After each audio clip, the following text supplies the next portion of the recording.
stuff, so because it's salt water, so your eyes.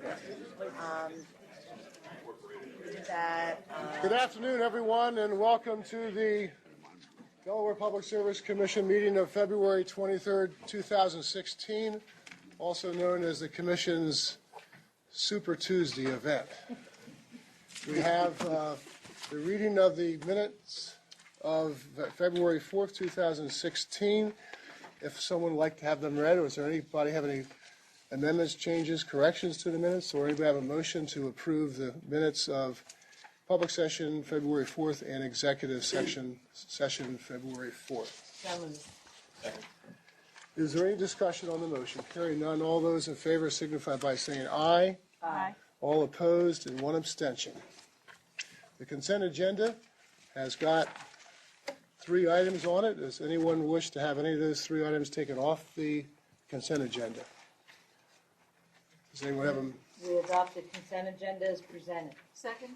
Any discussion on the motion to approve the consent agenda as presented? Hearing none, all those in favor signify by saying aye. Aye. Any opposed?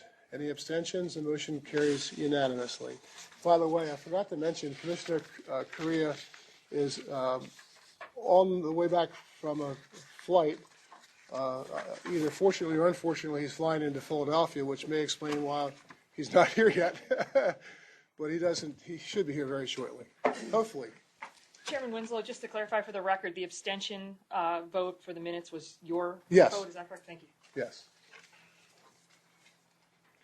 And on the regular agenda, the first matter we have is in the matter of the application of Chesapeake Utilities Corporation for approval of the new rate schedule TLFF called Town of Laurel Franchise Fee Rider. Mr. Denman, welcome, and please state your position for the applicant. Yes, good afternoon, Commissioners. In this application, Chesapeake seeking approval of a new rate schedule relating to the Laurel franchise fee. Proposed Order 8852, which has been reviewed by the company and I believe prepared by the staff, would merely open the document, set hearing dates, and set forth the process for the application to be considered. The company supports the proposed order. Thank you, Mr. Denman. We have Ms. Donahue. Yes. Chair Winslow and Commissioners, good afternoon. Mr. Denman has said everything that I could say about proposed order number 8852. It does open the docket, it sets certain dates, and of course staff did draft this in cooperation with the company, and we would seek your approval of this particular order. Thank you very much. Any commissioners have any questions of the parties? I don't believe the DPA is involved in this yet at this time. Mr. Chairman, we're not involved in this. Thank you. Anybody have any questions of the parties or the applicant?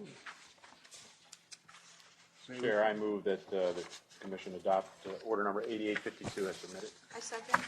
Is there any discussion on the motion to approve proposed order number 8852? Hearing none, all those in favor signify by saying aye. Aye. Are there any opposed?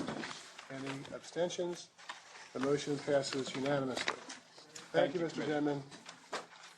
Number 2 is in the matter of the notice of potential violation of 26 Delaware Admin Code 8001 and associated civil penalties assessed to Chesapeake Utilities Corporation. And we have proposed order 8849, Ms. Donahue. Yes. Good afternoon again, Chair and Commissioners. You have before you proposed order number 8849. This deals with a pipeline incident that occurred back on September 2nd of 2015. The event occurred on DuPont Highway. There was an excavation contractor that struck what's called a partially retired service line that staff had alleged Chesapeake had failed to mark prior to the excavation, and as a result there was a natural gas leak, and the highway had to be shut down temporarily. Based on this event, staff did an investigation and sent out a notice of potential violations. Subsequently, the company responded to this, and the parties entered into negotiations. We have attached to this order, which this order would approve, a proposed consent agreement setting forth certain conditions for this agreement, including that the companies send procedural written changes, which has already been done, and also a proposed civil penalty of $5,500. The parties, I believe, are both in agreement that this is in the best interests of the public and also saves on litigation expenses were we to progress to a formal, full evidentiary hearing. And therefore, staff would recommend the approval of both the consent agreement and the order which approved it. Thank you, Ms. Donahue. Mr. O'Brien, welcome, and what does Chesapeake have to say? Bill O'Brien on behalf of Chesapeake Utilities. Thank you, Chair and Commissioners. And Ms. Donahue summarized the case accurately, and the Chesapeake does understand the consent agreement, and we agree that it is an appropriate resolution of the matter. And we do appreciate Mr. Platt and Ms. Donahue working with us in an informal manner to formalize an agreement. And we do think moving forward that this will help both sides understand exactly what's going on. Thank you, Mr. Bryan. I do have a question. When I'm reading the material, there was something about the line not being fully active but not being retired. I can't remember the term that was used, but it seemed like it was in some category in between active and not fully retired. Chair, that's exactly right. It's partially retired, meaning the stub was left in place because it was thought that once the property was redeveloped, this is back in the early 90s, and a building there where I think it's where Best Buy is now was torn down. And the company, it was 1992, left the service line partially in place, thinking it would reuse it when the property was redeveloped. But there was some passage of time, and then when the next building was constructed, the company instead came in through the back end of the property. And so it wasn't fully retired back to the main. It was only partially retired back to a certain length of pipe. Yeah, thank you very much. Any other commissioners have any questions? Yes, Mr. Chair. I noted here in the preamble of the order that the partially retired service line was not in the GIS system. Is that That's an correct. accurate statement? Yes. And so do you have any other lines that may not be in the GIS system? And if so, what will you do in the future to prevent similar incidents from occurring? Back in the 90s, we didn't have the GIS system, but we've fully implemented it over the last 10 years. So, of course, anything we do now is entered into the GIS system. Another fix that we've put in place is that when we are retiring or partially retiring service lines, we now place marker balls at the end of the service line, which transmit signals so that the locator of the line will know exactly where the end of that service line is. That's not something that was done back in the early 90s. As far as what is not currently in the GIS system, anything that's in our written records is now in the GIS system. If something was missed back in the somewhere in the past, we wouldn't know it was there and we wouldn't know to put it in. But that's not something that we think is prevalent at all out there. In fact, this is a very rare occasion. Okay. Thank you. No further questions. May we have a motion, please? I'll move that we adopt order number 8849 and the proposed consent agreement. Second. Is there any discussion on the motion? Hearing none, all those in favor signify by saying aye. Aye. Are there any opposed? Any abstentions? And the motion passes 4-0. Thank you, Mr. O'Brien, Ms. Donahue, and Mr. Platt.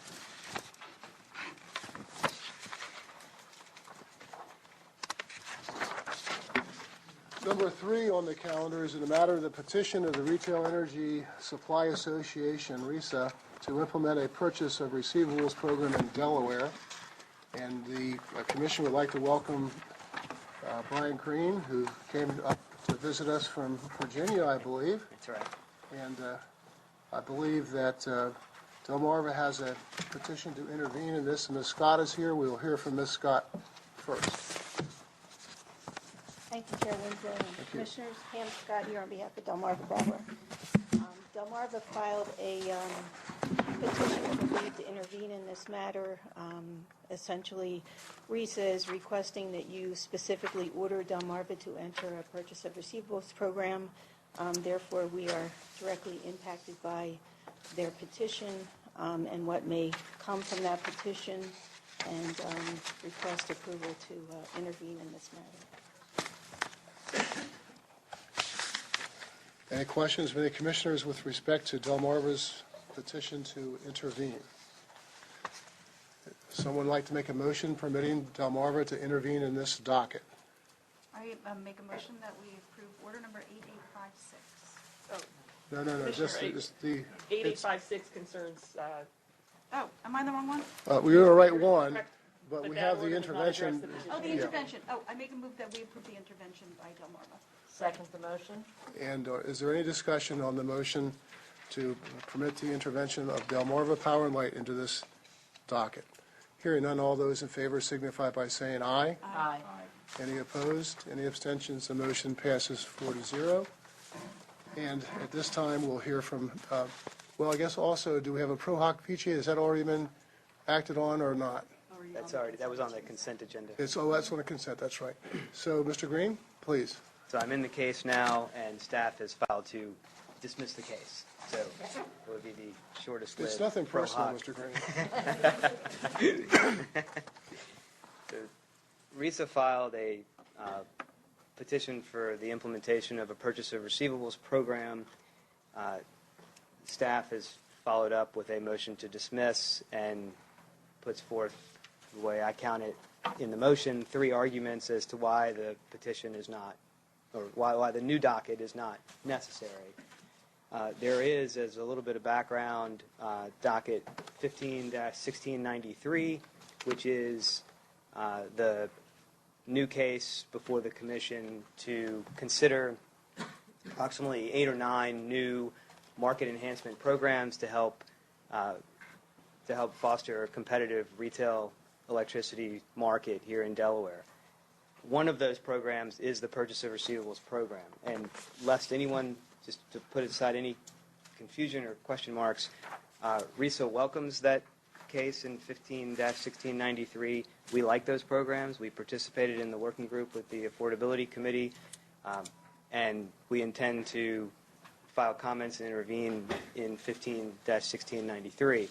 And we appreciate and commend staff's involvement in getting that case up and running. That said, one of those programs in the 15-1693 docket is the Purchase of Receivables program. And the way RISA looked at it was rather than, well, let me start by just summarizing what I think are staff's 3 arguments to dismiss our petition for a standalone POR case. And one is that staff contends that there will be duplication and that you'll be considering POR in 2 different dockets. That's not the case, and I'll explain that in a moment. Second is that there would be overlapping issues, so that all of these 8 or so programs need to be considered together. We don't believe that's true either. And then third, that POR consists of very complex issues that must be considered with all of these other programs, and we don't see that as true either.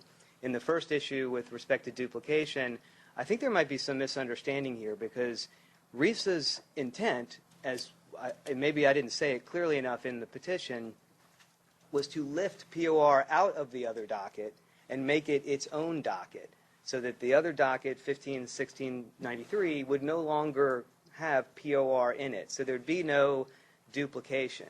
In fact, interestingly, the only duplication we were asking for is that the POR program in Delaware be the same POR program that Delmarva Power Maryland has, that Pepco Maryland has, and that Pepco DC has, that the same program be implemented here in Delaware. Am I add, if I'm correct on this, that Delmarva Power Maryland and the state of Maryland have an effective POR program as of June 1st, 2015, and that the District of Columbia has an effective POR program effective October 7th of, I believe, 2013. The only correction is that the Maryland POR programs became effective, I believe, in July or early fall of 2010. Okay, well, I've misread on the document that was attached to one of the papers, but I guess the point I'm trying to make is I assume that one reason why RISA is here is because this has been an ongoing issue for a number of years, not something that's new. And I'm very sensitive to that. That's correct, and thank you. A POR program was the discussion of the working group in docket 49, and along those lines, my understanding in the working group process was that Delmarva Power is not opposed to a POR program, but there may be some differences that need to come to the commission to be decided along the lines of what went before the commission in Maryland and what went before the commission in D.C. Delmarva Power might want to bring it to the Delaware Commission for a decision, but that can be done. It doesn't need to take months and months and months. That can be done fairly quickly because we understand the issues. We can do that, and we can brief it or whatever, and bring them to the commission for a determination if that's the case. The second issue that staff brought up was that the POR issues are overlapping with some of the other programs in 15-1693, and we just don't see that as true. Those other issues, for example, are the ability of a customer to switch electricity providers in 3 days or 3 business days, whatever the time frame may be. The ability of a customer to shop with a retail supplier on the first day of service, which right now they cannot do. They have to go to SOS for at least 1 month. The ability of a customer to move residences and keep the same supplier, which is called a seamless move. Right now they cannot do that. Additional information on the customer's bill for choice and for their supplier, that's all to be discussed in the other docket. Purchase of receivables can be implemented without addressing those issues and can be implemented much faster. In fact, if you look at, say, Pennsylvania, they've had purchase of receivables for years in, I think, every jurisdiction. And last year they moved to 3 business day switching. Now they've directed their utilities to do seamless moves and first day shopping. And somewhere along the way they also directed the utilities to put more information on the customer's bill, such as the supplier's logo and things like that. But the important point is that they put POR in place, and then they dealt with all the other things. Same thing in Maryland. In 2010, the utilities implemented POR programs. Well, as a result of rules that will become effective, we think, in March, that were approved as final on February 10th, the utilities will be required to move to implement accelerated switching for customers in 3 business days. There may be waivers sought on that, and utilities may ask for more time, and that's fine. But the point is that, again, they put POR in place, and then they're dealing with these other programs. Same thing in D.C. They put POR in place, and now they're considering rules to make 3 business day switching. So there is no overlap that we see that should slow down POR, or that POR needs to be considered with these other programs. And then the last thing is that staff says that these are overly complex issues for POR. They can be complex issues. However, so many jurisdictions have dealt with this. And we're not asking Delaware to reinvent anything. We're simply asking Delaware, and this is why we put our exhibits 1, 2, and 3, that's the supplier coordination tariffs from Pepco Maryland, from Delmarva Power Maryland, and from Pepco DC, to show the Commission affiliates of this EDC have done this, and it's effective, and so there's no reason to reinvent the wheel here. So we quite frankly, we were surprised to see staff's motion. This has been an issue that's been being discussed and bandied about for years now here in Delaware, and we didn't see that it needed to be bogged down with other issues. It can be a standalone. We can address whatever issues we need to address, and then we can present it to the Commission and we can get it done. And we just didn't see the need for example, accelerated switching. I don't know how long that's going to take the utility to implement. They're going to have to tell us. First day shopping, seamless moves, I don't know how long that's going to take, and I don't know how much it's going to cost. The important part about a purchase receivables program is that it is a standalone program. D.C. and Maryland have both said the cost of a POR program does not impact distribution rates and it does not impact SOS rates. To the extent that there are implementation costs, that there are ongoing costs, that there are uncollectible costs for supplier charges that appear on the bill that are purchased by the company, all of those charges are paid for in the discount rate, the haircut, if you will, that suppliers pay to the utility. So the suppliers are paying for the program. So all of the issues that have come up in staff's motion, we don't see that as a barrier to having a separate RISA or separate POR case to, as I said before, get it done. And so we'd ask that the staff's motion be denied and that there be a docket, and I think DPA has already filed a petition to intervene in it, and Delmarva, we certainly welcome them into the case. They're obviously a very necessary party in the case, and we look forward to participating and getting the program up and running here in Delaware, just like all the neighboring jurisdictions have. Thank you, Mr. Green. Ms. Mayrack for the staff. Mr. Chairman and Commissioners, good afternoon, and thank you. Staff has filed a motion asking the Commission to deny RISA's petition because staff feels that this issue will get its day in docket number 15-1693. Staff was frankly surprised to see RISA's petition asking for a separate docket to consider this issue when that is the first issue of the day in the other docket. There were several workshops conducted by this commission or by staff to look at the issues impacting consumer choice. I believe RISA noted in those workshops that POR was probably the largest impediment to consumer choice and improving that here in Delaware. So certainly staff does not oppose a full investigation into these issues, but looks forward to it, but believes in the interest of efficiency for this commission that the best forum to do that is in docket number 15-1693, where a hearing examiner has already been appointed. Even parsing this issue out and taking it out of the other docket, that would require 2 dockets, 2 hearing examiners, 2 sets of public notice, multiple meetings, bringing basically the same parties together, now having to have 2 separate meetings to bring all of the same stakeholders together. Why would they have to have 2 separate meetings? Why would there have to be 2 separate hearing examiners? Why couldn't there be 1 hearing examiner for both dockets? Why can't we have co-incident meetings with respect to the people interested in the docket? I would respectfully say that is exactly what we have in docket number 15-1693, because this issue is already a part of that docket. So, but one of the issues from my mind, and I think you should address that, has been the delay. I mean, I understand there's a lot going on, and that this is probably, in terms of the immediacy of it, has been put on the back burner, and the staff has a lot of work to do, and we had the merger. I mean, we really have had a lot of things going on.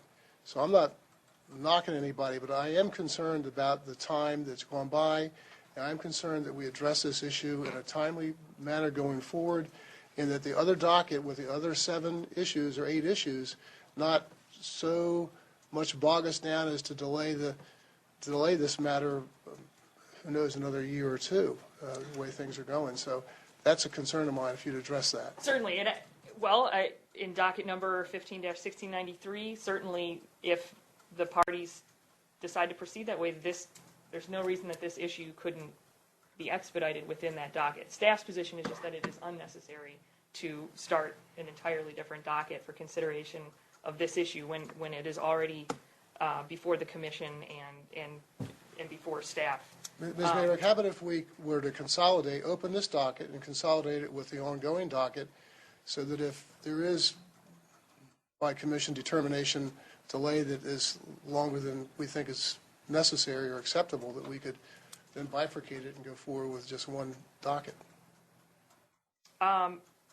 Certainly, the commission has discretion over how it handles its matter. I think staff's view is that is, again, putting unnecessary inefficiencies into all of this and unnecessarily complicating it.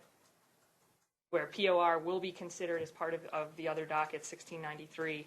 And also, this commission, yes, this has been adopted in D.C. and Maryland, but this commission may not wish to just wholesale adopt what has been adopted in D.C. and Maryland, and it's worth building that evidentiary record. again, alongside all of the other issues that are impacting consumer choice.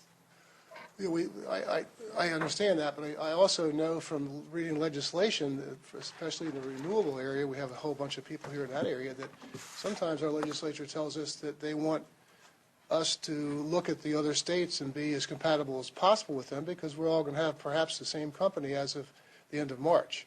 So I concur with you, but that also was something that enters my mind.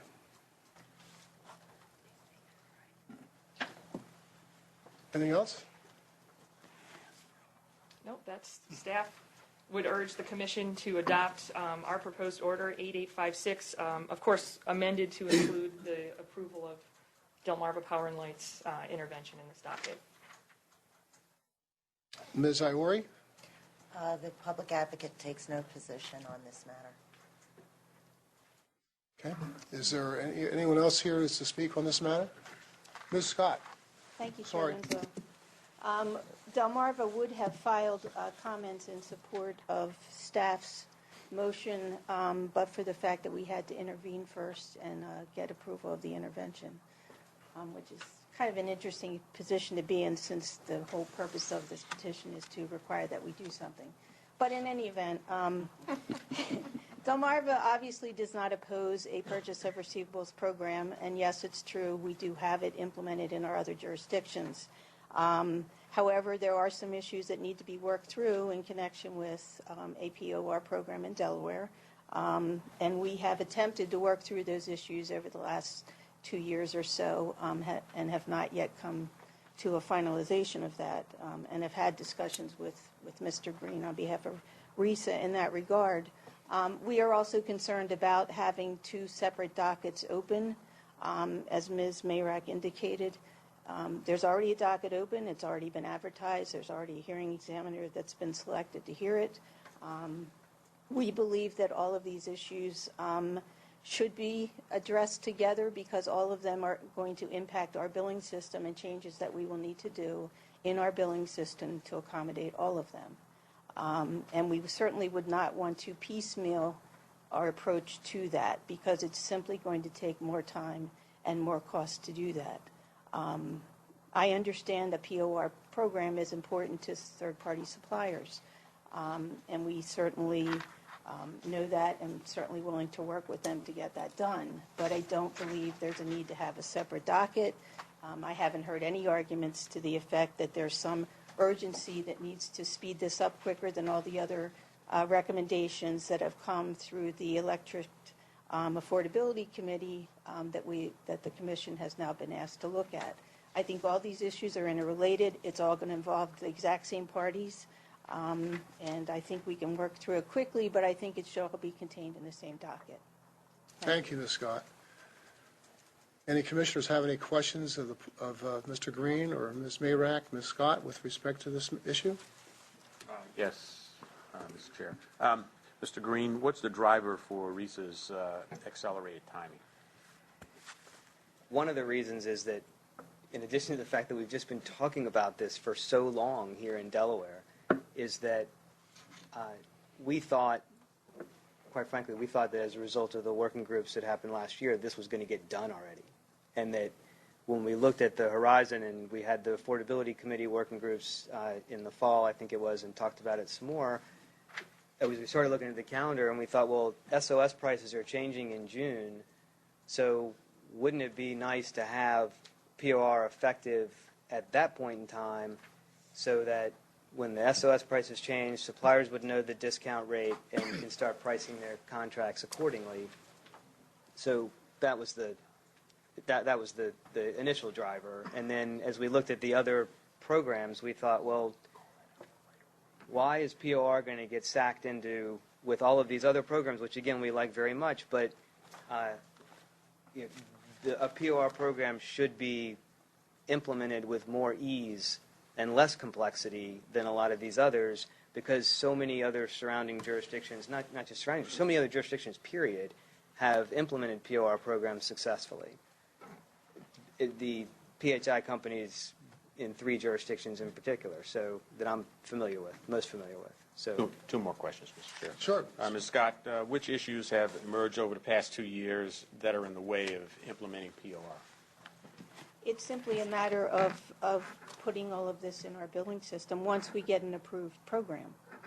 I'm not the POR expert in our jurisdiction, so I can't tell you exactly what those issues are that we need to resolve, but there are some things we need to work through before it can be finalized. But it's presumed, or at least it's recorded, that you've implemented POR for other We jurisdictions. have after some period of time, yes. So, yes, sir. so which issues in Delaware are specifically unique that are in the way? I don't know which issues are unique in Delaware. If you'd like that answered, I can tell you the big one. Todd Goodman, on behalf of Ms. Scott and I worked this together. I worked with Mr. Green on this. And there was indeed, was docket 49, I think, originally. And we went through a bunch of issues for quite some time, several meetings, right, Brian? Like many, many meetings, actually. We had workshops. And I don't know exactly what happened to that. It kind of faded away. And we do support POR. The main issue, there's a couple issues that would have to go before Your Honors to decide. The biggest issue that we have as a company, and I believe, I won't speak for them, but I would believe it would be shared by our friends to my left, to your right, is a thing called late payment fees. The entire idea of a purchase of receivables program is they don't have to collect anymore. What Delmarva would do, or any utility, will buy whatever the customers owe them. They never see a late payment again, right? It comes due, we buy it, and then we go and collect it. RISA still believes, however, that they should receive all the late payment fees that we go and collect. Right now, those late payment fees go and are considered in base rates, so any additional monies brought in go to our customers. RISA believes they should get them. Never will they suffer a late payment again in their lives, but they still want all that revenue. Now, they say, well, that may allow us to give lower rates. Maybe, maybe not. We do know this for a fact. If you want to help the customers in Delaware, if you keep those late payment fees right here in Delaware, they will 100% get the benefit of them. That's the big issue. If the RISA members get them, none of them are based in Delaware, they leave the state. Whether they ever come back to customers and they would only be choice customers, we don't know. But if you want our customers to benefit from those late payment fees, you keep them right here and keep that same system. It's true that was adopted in Maryland. The suppliers do get those late payment fees. It's also true that D.C. said, you know what, we're just adopting Maryland's program. that's not true. We have asked repeatedly, please, thank you, Brian, you get your chance. We've asked RISA repeatedly, if it's such a great thing, can you name all the other states that allow suppliers to have late payment fees? And we have to date never seen one. They have not given us one, and our research shows there's no others. That's the biggest issue. We don't want to see those millions of dollars going to the suppliers when they will never suffer a late payment fee ever. They should go to our customers. That's the one big issue. And you'll have to decide that, because I don't think we'd ever agree to that, and I really don't believe that DPA would ever agree to that. Well, what if we grant the motion of the staff with respect to this issue, and it goes on in this new docket? You know, if that becomes a sticking point and it can't be decided, why don't you tell the commission so to bring it to us rather than have it sit out there for a year and a half? If you can't come to a decision, you come see us. I agree, and we've done that before. For instance, in the bill transparency, you know, we had agreement on certain things, so we came to you in a phase one, and you decided, and we went on to deal with other things. One thing I do want to point out as well is I believe Mr. Green said that one of the reasons they wanted to do it now is so they could have it in place in June.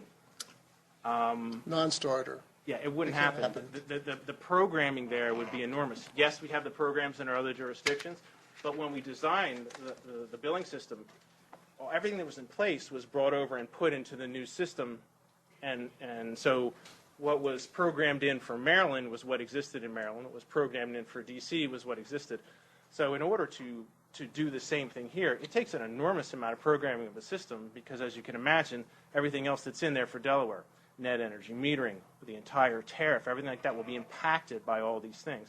And that's another reason why we think it's at least looking at these together will allow the programmers to see what they're going to have to do, because you'll modify, and I'm not a programmer, you'll modify one thing to deal with POR, and then later on, oh, we're also going to do, a change to the switching rules. Oh man, now we got to go back. So it is complicated, but I agree that we could, if we reached agreement on something, or only had one issue remaining, we could certainly phase it out and come to you under the same docket, which is what I understand Ms. Marek to be proving. So I don't think there'd be any efficiency benefit to having two separate dockets. I think it would be the opposite, actually.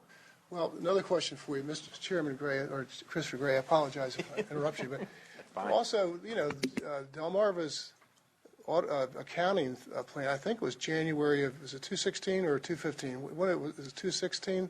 When would the new accounting go on board? It was January 15th, January 2015, right?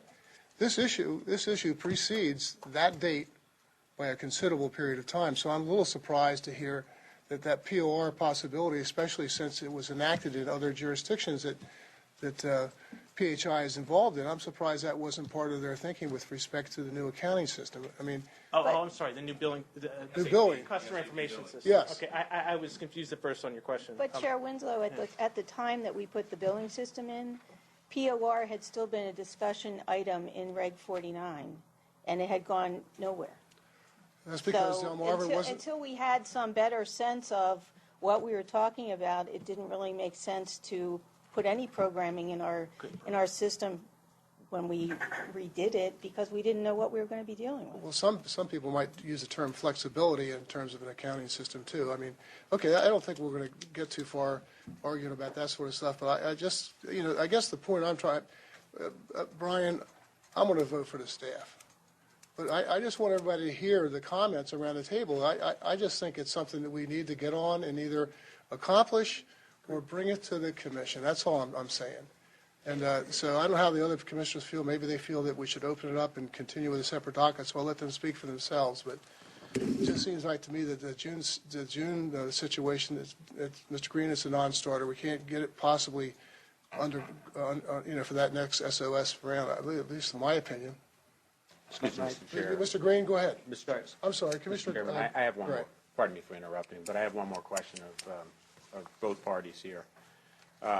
So if I sit back and I consider one docket separate, and then I consider two dockets together, what's the estimated duration of settling this POR issue under either of those umbrellas? The duration of time under one docket or all combined together?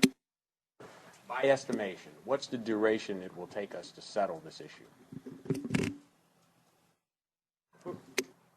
Are you directing that to all parties? Both parties. Okay, I mean. And it's an estimate. Obviously, you're not going to give me a precise, but intuitive. Well, the existing docket's already been noticed, already had a hearing examiner appointed, so if we were to move forward quickly and start scheduling the working group meetings, and we agreed that as part of that, we would address POR first and try and get that resolved, my assumption would be that that could be addressed in, a couple months maybe. And for how long has that combined docket now been open? I believe it was just opened in January. That's correct. I would hope this wouldn't take a couple months. I mean, they've done this program 3 times now, twice in Maryland, once in D.C.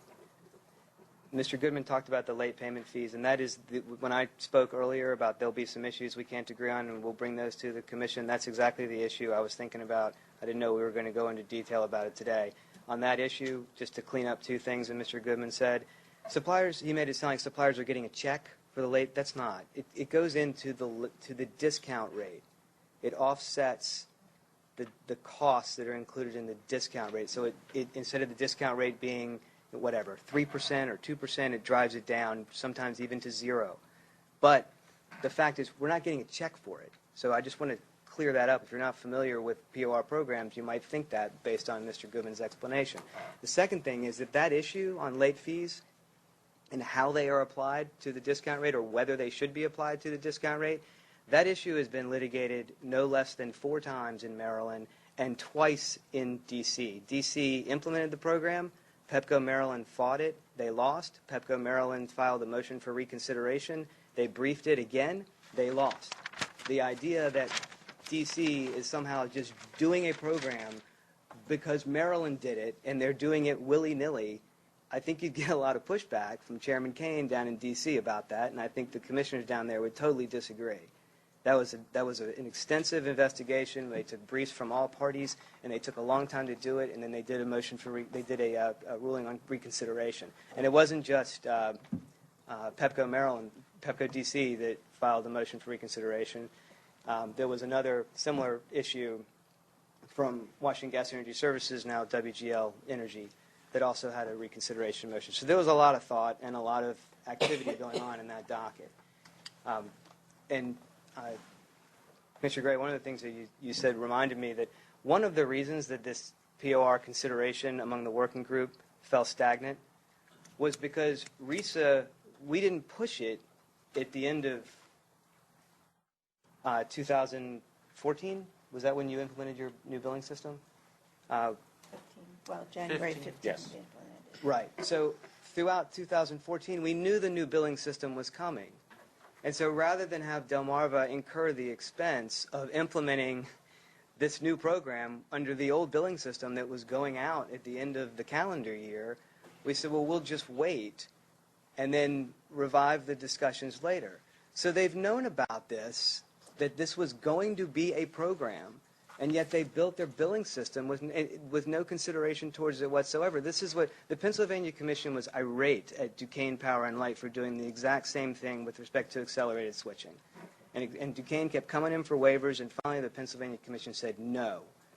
And so one of the reasons that we want to get this thing pushed forward, let's get a program, because we have no idea throughout the working group and today how long it's going to take Delmarva to implement it.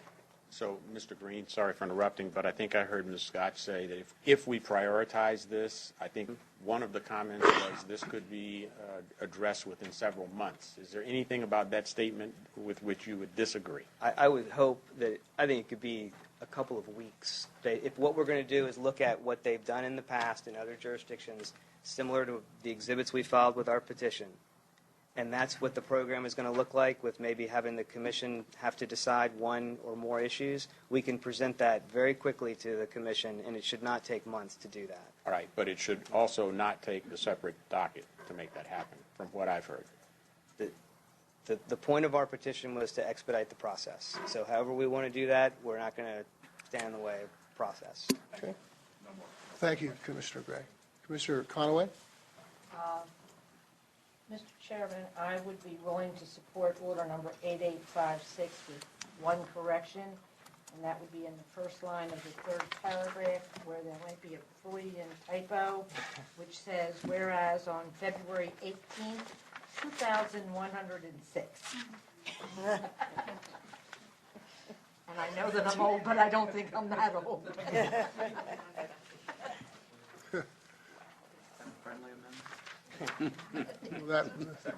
I guess as part of whatever motion is made, that will be incorporated so that date is changed. The motion is to adopt order number 8856, amend it to allow DP&L intervention and the correction of the date in the first line of paragraph 3.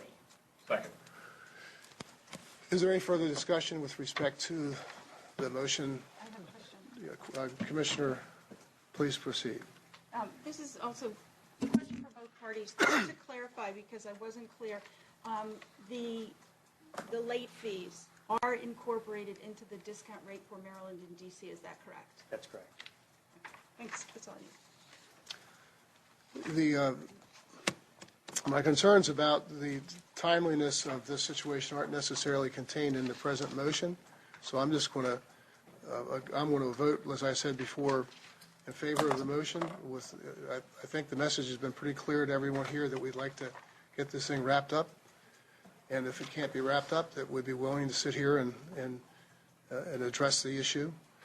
So I'm going to be supporting Commissioner Conaway's motion. Any further discussion? Hearing none, all those in favor signify by saying aye. Aye. Is there any opposed? Any abstentions? The motion passes 4-0. Thank you. Mr. Green, thank you very much for coming up. It's nice Thank you. to see you. Thank you for hearing me. Thank you, Ms. Scott. And Ms. Mayrack.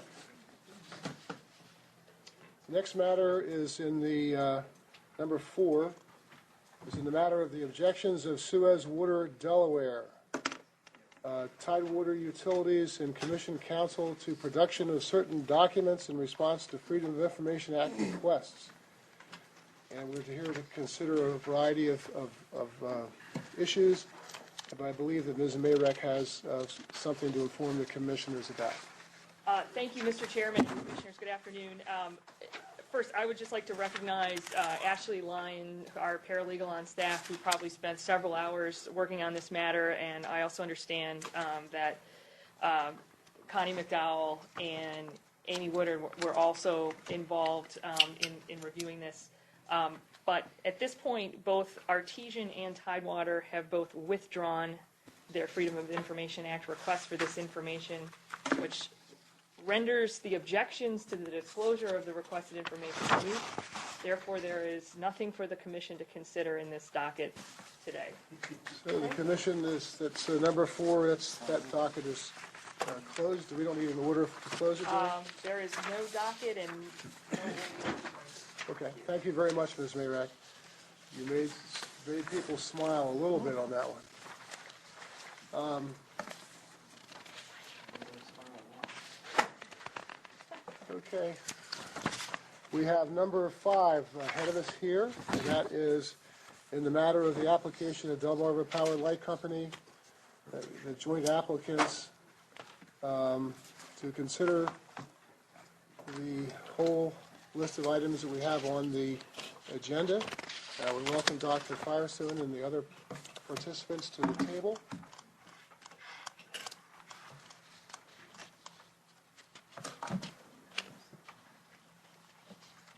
Now, we sent out some sort of guidelines with respect to argument.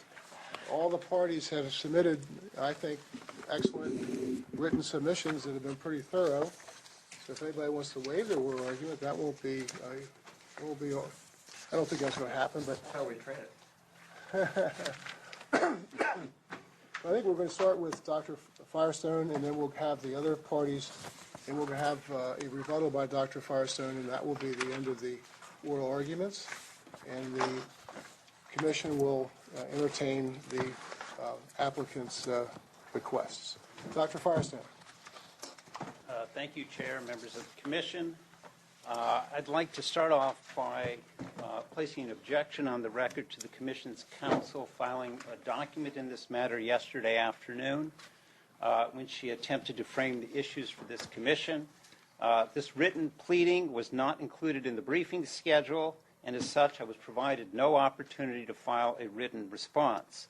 I believe this action to be without precedent before this Commission. She brings forward new arguments, asking this Commission to consider whether the settlement is, quote, enforceable, something no one put in, but provides no legal basis for such a claim. In short, I think it's a confusing pleading and prejudicial, and I think it should be stricken from the record. Turning to the actual matter at hand, I want to underscore the relief that I seek. First, I ask this Commission to grant my interlocutory petition, which is unopposed. Second, I ask that the hearing examiner's stay motion be vacated, which is not opposed by the public advocate against basically who it protects. Third, I ask that you find that the public advocate has taken actions that are adverse to the settlement in this matter, particularly paragraph 84, and that the actions are not protected by the settlement savings clause. Fifth, I request that you admonish the public advocate for its actions. And sixth, find that this Commission has authority under Section 217 to issue injunctive relief. And lastly, to issue an order that requires the public advocate to cease from taking actions contrary to that settlement. Additionally, you might consider issuing an order to the public advocate to show cause why it's not in violation of the settlement. This matter is really quite straightforward. First, because the evidentiary hearing occurred last April, the hearing examiner's delegation expired and he was without jurisdiction over the cease and desist motion. For that reason, the motion to vacate should be granted. Given that flaw, it's perhaps not unsurprising that neither DPA nor staff filed pleadings supporting the hearing examiner. I now turn to the cease and desist motion. I agreed to abandon substantial substantive and procedural due process claims in exchange for changes to the settlement in light of the settlement as a whole. One of those changes directly benefited me, paragraph 104, by allowing settling and non-settling parties alike to argue before this commission how any additional customer funds should be used. I am thus unquestionably different than any other non-settling party in this docket, and any other person in the state of Delaware, and therefore I clearly meet the Schoen distinguishable interest test. And indeed, these changes were made for my benefit. And while the parties might call me a lot of things, I haven't heard anyone claim that I'm a, quote, mere intermeddler, which is the standard under Delaware law, and thus standing is appropriate. I'm also a member of the public. I'm an intended beneficiary as a member of the public, and I separately believe I have standing as a taxpayer because I seek to prohibit the public advocate from expending taxpayer funds on its anti-renewable crusade. So let's consider the public advocate's action. The settlement requires Delmarva Power to issue a series of requests for proposals for renewable energy credits. While the settlement does provide a limited safe harbor in paragraph 110, it does not allow parties to collaterally attack the settlement. And I would direct you to paragraph 19 of my cease and desist motion, where I put some distinguishing things where I suggest the kind of things parties can do and the kind of things parties can't do. And the safe harbor in this case is also, by its terms, explicitly limited to positions taken before the commission. It does not extend to dockets outside this commission, for example, to DENREC, where some of the actions took place. Section 354 of the code provides that under certain circumstances, DENREC, in consultation with the commission, may freeze the percentage of RECs. DPA has taken actions in at least one docket before this commission and in the DENREC rulemaking related to the cap cost, including its assertion that, I quote, a freeze should be implemented now. I would ask you to ask the public advocate if it agrees with the proposition that if a freeze were to be implemented now, such a freeze would place the settlement REC tranches in jeopardy in whole or in part. Each and every time the public advocate makes a statement or takes an action in further of its objection to freeze RECs, I am harmed, and the statement and actions increase the chances that the freeze will be implemented and the REC tranches will be jeopardized. The harm is immediate. It's not contingent on future events. It's true there are potential conditions subsequent which could change the nature of the binding commitments, but they don't change the commitments that exist now. My claim is not contingent on any future event, but rather on the existing promises that are binding on the public advocate at this time. And I don't ask this commission for an order suggesting that it has general injunctive powers. Rather, we're looking at a situation where the public advocate voluntarily participated in this docket, voluntarily entered into a settlement. Under Section 217, which is entitled, quote, compliance with commission orders, if we look at the first sentence, it clearly applies to public utilities. The second sentence, however, includes two clauses. They're separated by a comma, and the phrase public utility only modifies the second clause. The first sentence is not modified, and it provides, quote, the observance of orders of this commission may be compelled by mandamus or injunction. The comma gives this commission jurisdiction explicitly, but if one were to consider Section 17 to be ambiguous, the commission still has authority to fill gaps in the statutory regime either by rulemaking or adjudication today, and such interpretation would be entitled to deference, regardless of what someone else might believe. All your interpretation has to be is reasonable. While some may come to a different conclusion, again, all you need to be is reasonable. And unlike DPA's claim that it has statutory authority to make arguments before DENREC, or DPA's claim on the breadth of the safe harbor provision, the Commission could do so with the comfort of knowing that its decision does in fact have a textual basis. Let me talk about timing. It's telling the hearing examiner does not rely on any standards that one is required to consider when evaluating whether or not to issue a stay. And indeed, no one has made, nor can they make, the case of irreparable harm should we go forward. Likewise, the ripeness document, it's essentially just a repackaging of the stay. And in Delaware, ripeness has little force in administrative proceedings, and even less so in a docket like this that's gone on for a year and a half. Finally, trying to package this under the notion of abstention, as suggested by some, is also without any legal basis. No one cites any legal authority for abstention. Again, it's simply another form of stay without having to meet the standards of the stay. And were this Commission to adopt that line of reasoning that we can just wait and wait and wait, it would mean that any settling party could advance any position it desires now, including that the merger is not in the public interest, because future events may change the settlement, it may all come apart, what have you.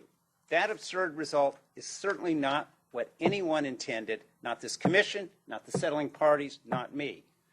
Thus, neither the Commission nor this hearing examiner is legally empowered to delay action on the cease and desist motion. For the reasons I noted, I ask you to admonish the public advocate to restrain it from further unlawful conduct, at the very minimum to issue an order to show cause. Thank you. Thank you, Dr. Firestone. We have, I guess Ms. Iori is next. Would the public advocate be permitted to go after Delmarva and staff? Any objection from Delmarva? No objection, Mr. Chairman. No objection. Well, I guess we'll have Delmarva go ahead. All right. Good afternoon, Mr. Chairman, Commissioners. Joseph Schell of Drinker Biddle and Reith for the joint applicants. I don't think I realize you're on a tight schedule and you've had a long agenda, so I don't plan to take all the time allotted, but I'd be pleased to answer any questions. What has happened here is Dr. Firestone has filed an application relating to the DPA and positions they've taken with respect to the cost cap proceedings. Your hearing examiner saw this application and decided to get the parties together on a telephone conference, and looking at it decided it would be better to address these matters later. And in our view, we agree with that. There are two principal matters that we think should happen before this Commission should be asked to wade into this whole issue of the REC purchases, the cost cap, et cetera. One is that the merger has not been finally approved, and as you're all aware, and I heard Chairman Winslow mention it, we're hoping that there will be a final approval by the end of March. But until that takes place, nobody is going to go in the market and do RFPs for these RECs that are part of the settlement agreement. So we don't think the Commission should be forced into acting before that happens. Secondly, there's all this discussion about a freeze. So far as I know, there is no freeze. There hasn't been an order related to a freeze. And whether and to what extent these REC provisions are affected by anything the Division of the Public Advocate does is really a matter of conjecture and hypotheticals. So we thought that the hearing examiner's approach made sense. We also thought the hearing examiner has not been discharged from this proceeding, and we thought that was the way to go. Dr. Firestone disagrees. To the extent you do consider the motion related to the actions of the Division of Public Advocate, we see nothing in the amended settlement agreement that prohibits the Division of the Public Advocate from taking positions on the cost cap measure. I spent a lot of time with a lot of people in this room negotiating a lot of the language in the amended settlement agreement. I've never understood it to restrict the DPA from taking positions that, frankly, you would expect the DPA to take in proceedings like this. And I realize, we certainly all realize that parties to the settlement agreement may have different issues and positions on different things, and that's why that paragraph is in there, Section 110, that allows us to take different positions with respect to matters where we might disagree. So I certainly didn't ever understand it to prohibit the kind of actions that DPA is taking. More specifically, I can't fathom how Dr. Firestone is in any way harmed by the positions that DPA is taking. Frankly, he's appeared in the proceedings before this body, he's appeared in the proceedings before DENREC, and frankly, it's one more voice in the room, and I don't understand why he takes such offense and umbrage to it. One last thing, there was some suggestion in the papers about the enforceability of the settlement agreement. I certainly don't object to the papers that the Commission's counsel put in yesterday. I thought they were actually helpful, but I should add that we don't think there's any question that the amended settlement agreement is enforceable. There are conditions that need to be met, including the final approval of the merger, but we believe it's enforceable. It was adopted by your order 86, I'm going to get the number wrong, your order of June 2, 2015, order 8746. And for those reasons, we'd ask that Professor Firestone's motions be denied.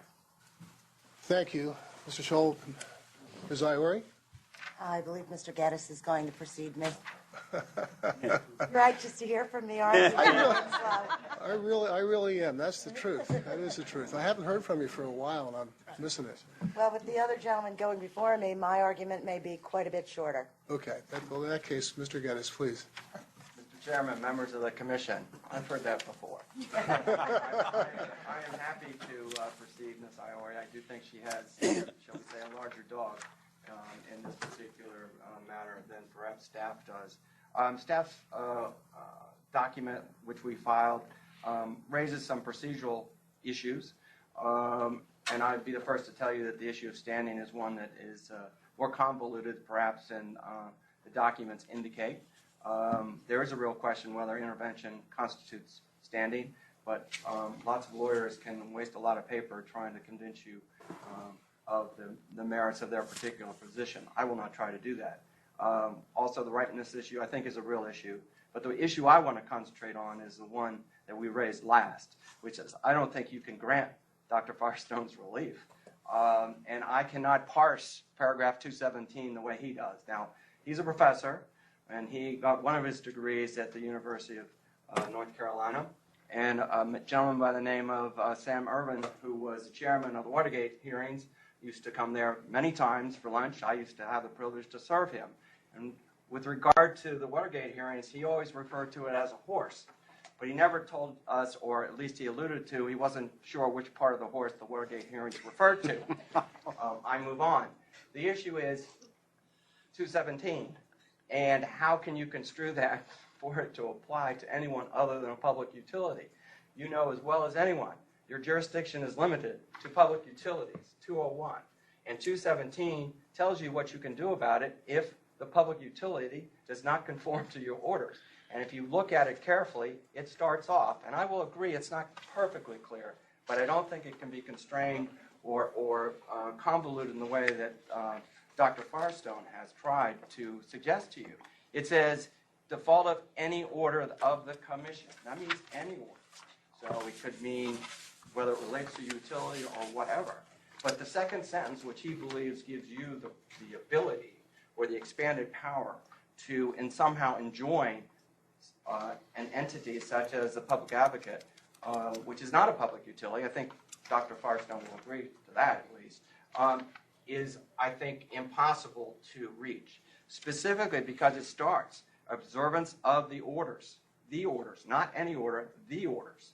So it modifies the first sentence. It's not distinctive. It's not completely independent as he suggests. And with regard to those orders, it says you can do three things. You can basically enjoin it. You can grant a mandamus, ministerial act making somebody do something, or specific performance of a term or condition. I think the joint applicants have indicated to you that there isn't no real specific performance issue here. And so those are the three things you can do, but what can you do those three things to? You cannot enjoin an individual. You can't enjoin another agency. You can only enjoin a utility, a public utility, as defined by the statute. And I do not understand how Dr. Firestone can suggest to you that somehow his relief is allowable under this particular section of the code, which limits what you can do, who you can penalize, who you can force to do a particular action, modifying it back to the order's public utility. So if it's not a public utility, it's not a dog, and you cannot make it do anything except enforce your orders against public utilities, which is not the issue before you. It's the issue of him attempting for you to constrain a sister agency in before another agency. And I think it's just one bridge too far, not to mix my metaphors too much. Thank you. Thank you, Mr. Geddes. Ms. Iori, I think your comments are now ripe. I think they are. Good afternoon, Chair Winslow and Commissioners. Mr. Geddes is right. I think I do have the biggest dog in this fight. I think it's a Newfoundland. Because that's I think that's the biggest dog I've ever seen. So I guess I'm not going to repeat the arguments that you've heard from Mr. Geddes and Mr. Shull. We agree with them wholeheartedly. We made the same arguments. We may have said them differently, but we made the same arguments. I think where the public advocate takes the most umbrage is the suggestion that we have somehow violated the settlement agreement. Well, that's this, and the provision of the settlement agreement that we violated is according to Dr. Firestone, is paragraph 84, and he says that he entered into, or that he didn't oppose the settlement agreement because of that provision. Well, when you go back and look at how this played through, the settling parties presented you with the settlement agreement in February. And the paragraph 84 that Dr. Firestone relies upon was in that initial settlement agreement to which he objected. So agreements later that were made that resulted in the amended settlement agreement had nothing to do with paragraph 84. It was already there. It was not added as a result of him agreeing to withdraw his objections regarding due process, which in no way were geared toward anybody in this room other than the hearing examiner, who I'm not sure is in the room anyway, or his substantive objections. It was already there. So for him to say that he agreed not to oppose the settlement agreement because of this paragraph 84, I think is not altogether accurate. And secondly, when he appeared before you in April, when we presented the settlement agreement to you the amended settlement agreement to you for your consideration, here were the things, and this is from the transcript, here were the things that he said he had been concerned about with respect to the proposed merger and the initial settlement agreement. The claimed reliability and synergy benefits, that the merger would result in a company with significant generation assets, the company's position on renewable energy, the customer investment fund, and specifically the proposed payout, the natural gas generation study, land-based wind in the state of Delaware, the lack of a floor in the low-income commitment, and any additional monies to which Delaware would become entitled as a result of the Most Favored Nations Clause, and who would decide how those monies would be allocated. None of those concerns had anything to do with the addition of paragraph 84, and of course they could not, since paragraph 84 was already in the initial settlement agreement. Therefore, we suggest that his statement that he agreed to withdraw due process claims and to withdraw his opposition to the amended settlement agreement was not based on anything that the DPA promised in between the initial settlement agreement and the amended settlement agreement. The only other question I would have, and it is one that Mr. Scholl raised, which is, how is Mr. Firestone harmed? He obviously is a proponent of renewable generation, and that is fine. But the Division of the Public Advocate also represents people who are not in favor or proponents of renewable generation. The Public Advocate is charged with advocating the lowest reasonable rates for the customers of regulated public utilities. And when the Public Advocate determines what positions to take, he is guided by that statutory directive. Finally, Dr. Firestone accuses the DPA of having an anti-renewable crusade. I think you saw me laugh when he said that. I regret my outburst in that regard. But it is not that the DPA has an anti-renewable crusade. Again, we have a statutory obligation to advocate for the lowest reasonable rates for the customers of regulated public utilities. And my client has made the decision that with respect to this particular issue, that the law, Section 354, which imposes cost caps, should be followed. That the DPA and Dr. Firestone have differing interpretations of that law in no way means that the Public Advocate has violated any provision of the amended settlement agreement. Thank you for your listening to us. I'm trying to get the. Yeah, I've been speaking Spanish the last 5 days. I appreciate your listening to our arguments. I stand ready to answer any questions that you, Chair Winslow, or the commissioners may have. Thank you very much, Ms. Iori. Dr. Firestone, you have some rebuttal time. Yes. First, it's important this was a contract. It's enforceable and binding as a contract. And the safe harbor, again, by the very terms of the contract, only applies to statements in other proceedings before this commission. So what counsel for Delmarva says, it's an argument for other statements before the commission, but it is not about statements outside of commission proceedings. The question about 217, and I'm going to go back to the text. I might suggest that we think for a moment not about Sam Ervin, but maybe about Justice Scalia, who is a textualist. So it's good we're going to the text. The first sentence says, in default of compliance with any order of the commission, and then the second sentence uses different language. It says, observance of the orders of the commission. The first one talks about any order, and the second one talks in the plural, and it says observance of the orders of the commission. It doesn't talk about ones that might be violated by the public utility. So I suggest that my argument still stands, that you have authority, if you choose, to interpret the provision as I suggested. Irrespective of that, you certainly have the authority to issue an order to show cause. You have the authority to interpret what is allowed and not allowed under the contract, and you have the authority to admonish the public advocate, even if you don't believe you have the authority to enjoin. So there are a lot of options on relief.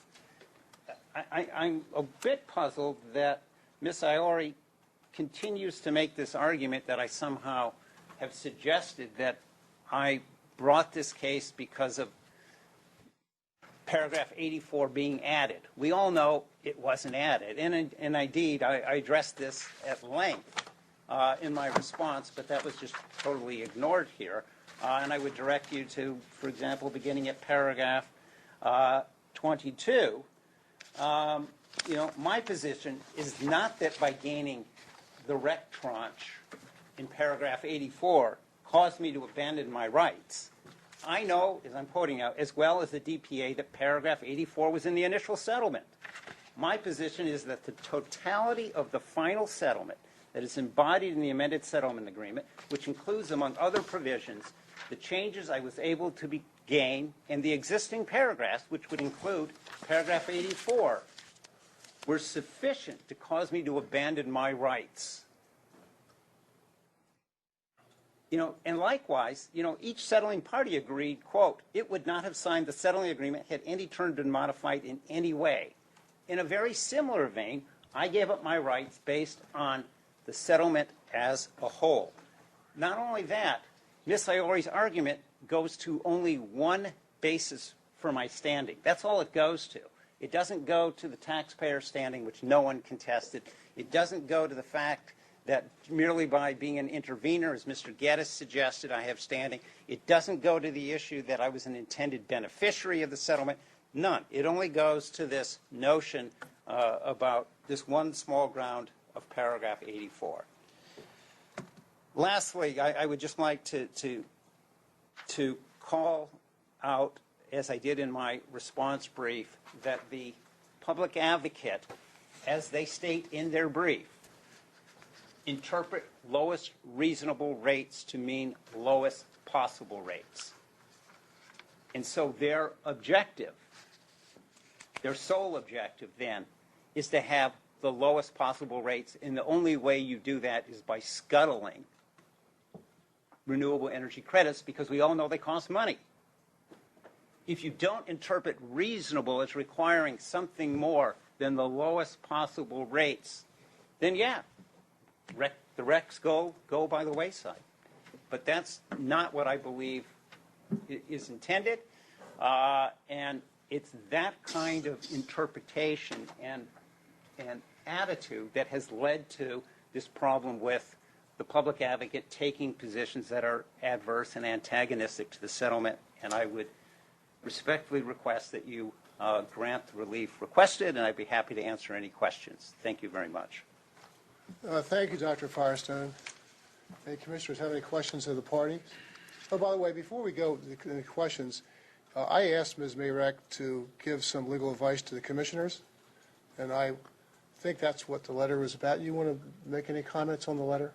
I would just clarify if my language about the enforceability of the settlement is really a reference to the fact that there are conditions and that settlement may change given what's going on.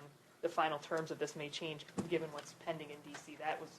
That was what I meant by those words. But again, the memo was prepared at the request of the chairman, and certainly as commission counsel, I'm under no obligation to share my legal advice with the other parties, but I did that as a courtesy. That I don't think it should be subject to a collateral attack.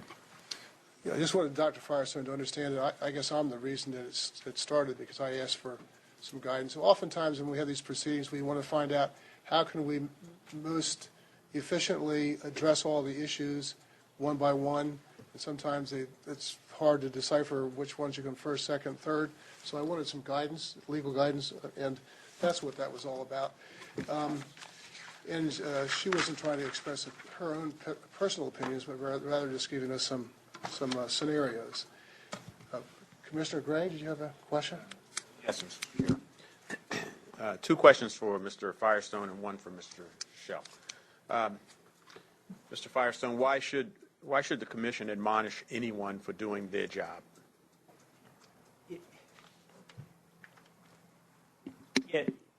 Their job is not just to go through the statute, but they signed a settlement agreement.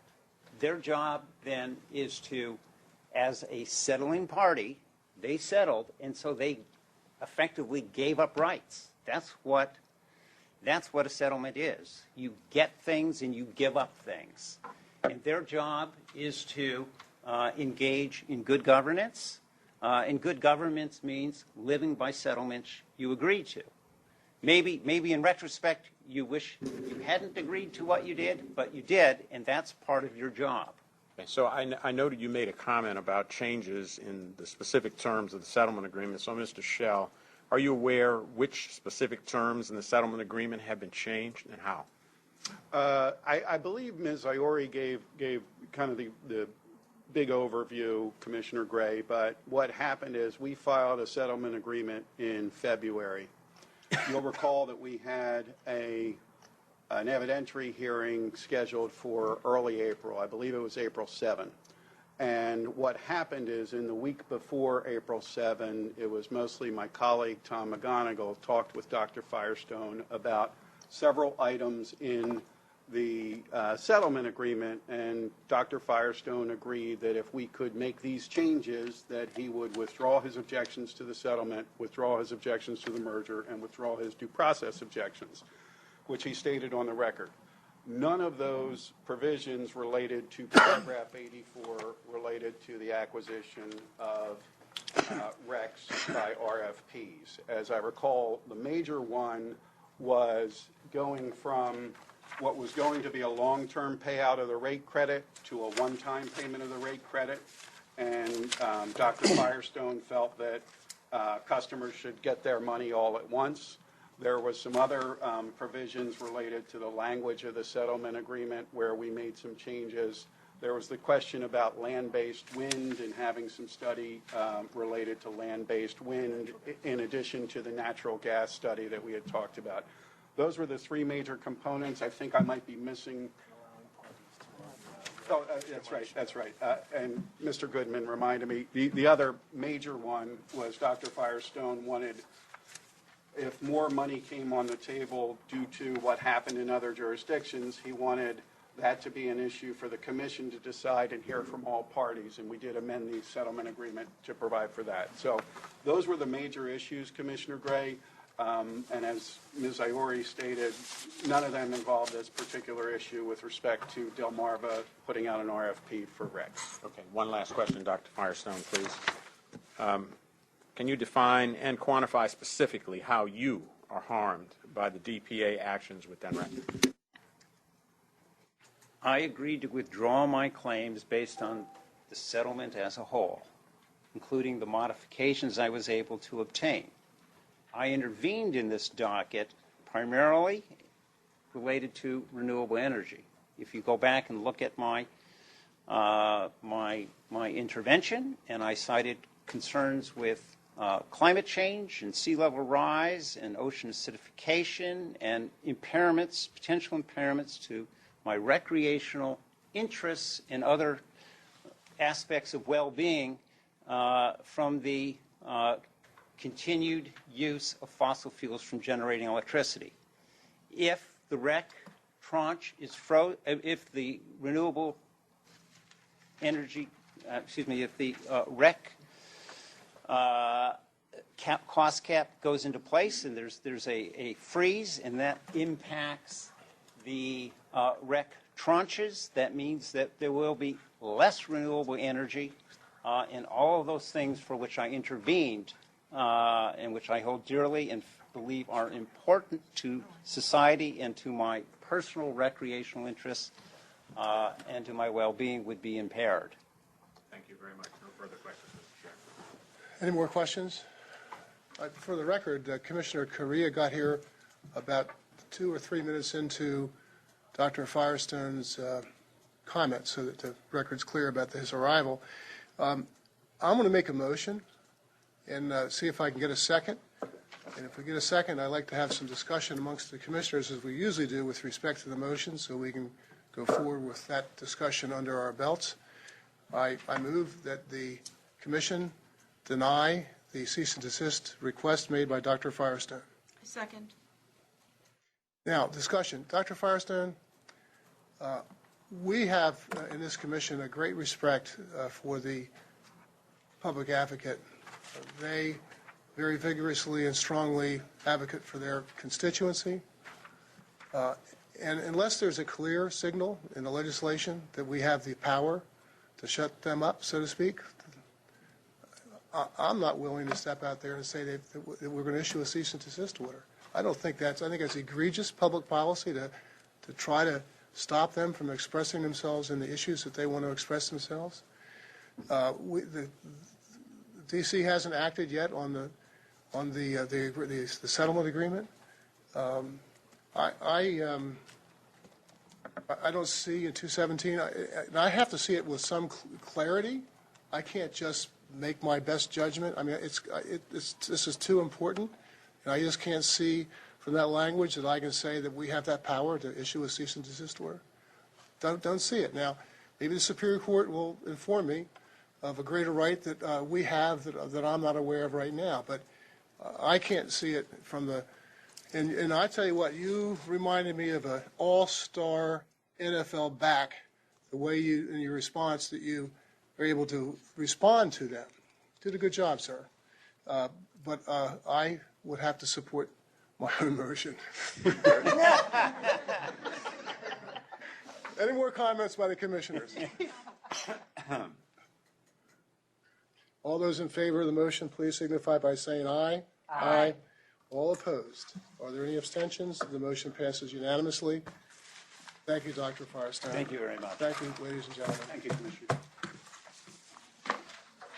Mr. Chairman, Ms. would Mayrock? the commission also like to just address the other two motions? I mean, in essence, by denying the cease and desist motion, the commission is also granting the motion to quash and granting the interlocutory petition. Yes, I think that's fair to say. Thank you all. Now we have another small matter. I guess that's the end of the hearings. No, I'm sorry. We have two hearings. The first one is in the matter of the adoption of rules and regulations to implement the provisions of 26 Del Code, Chapter 10, relating to the creation of a competitive market for retail electric supply service. And we would welcome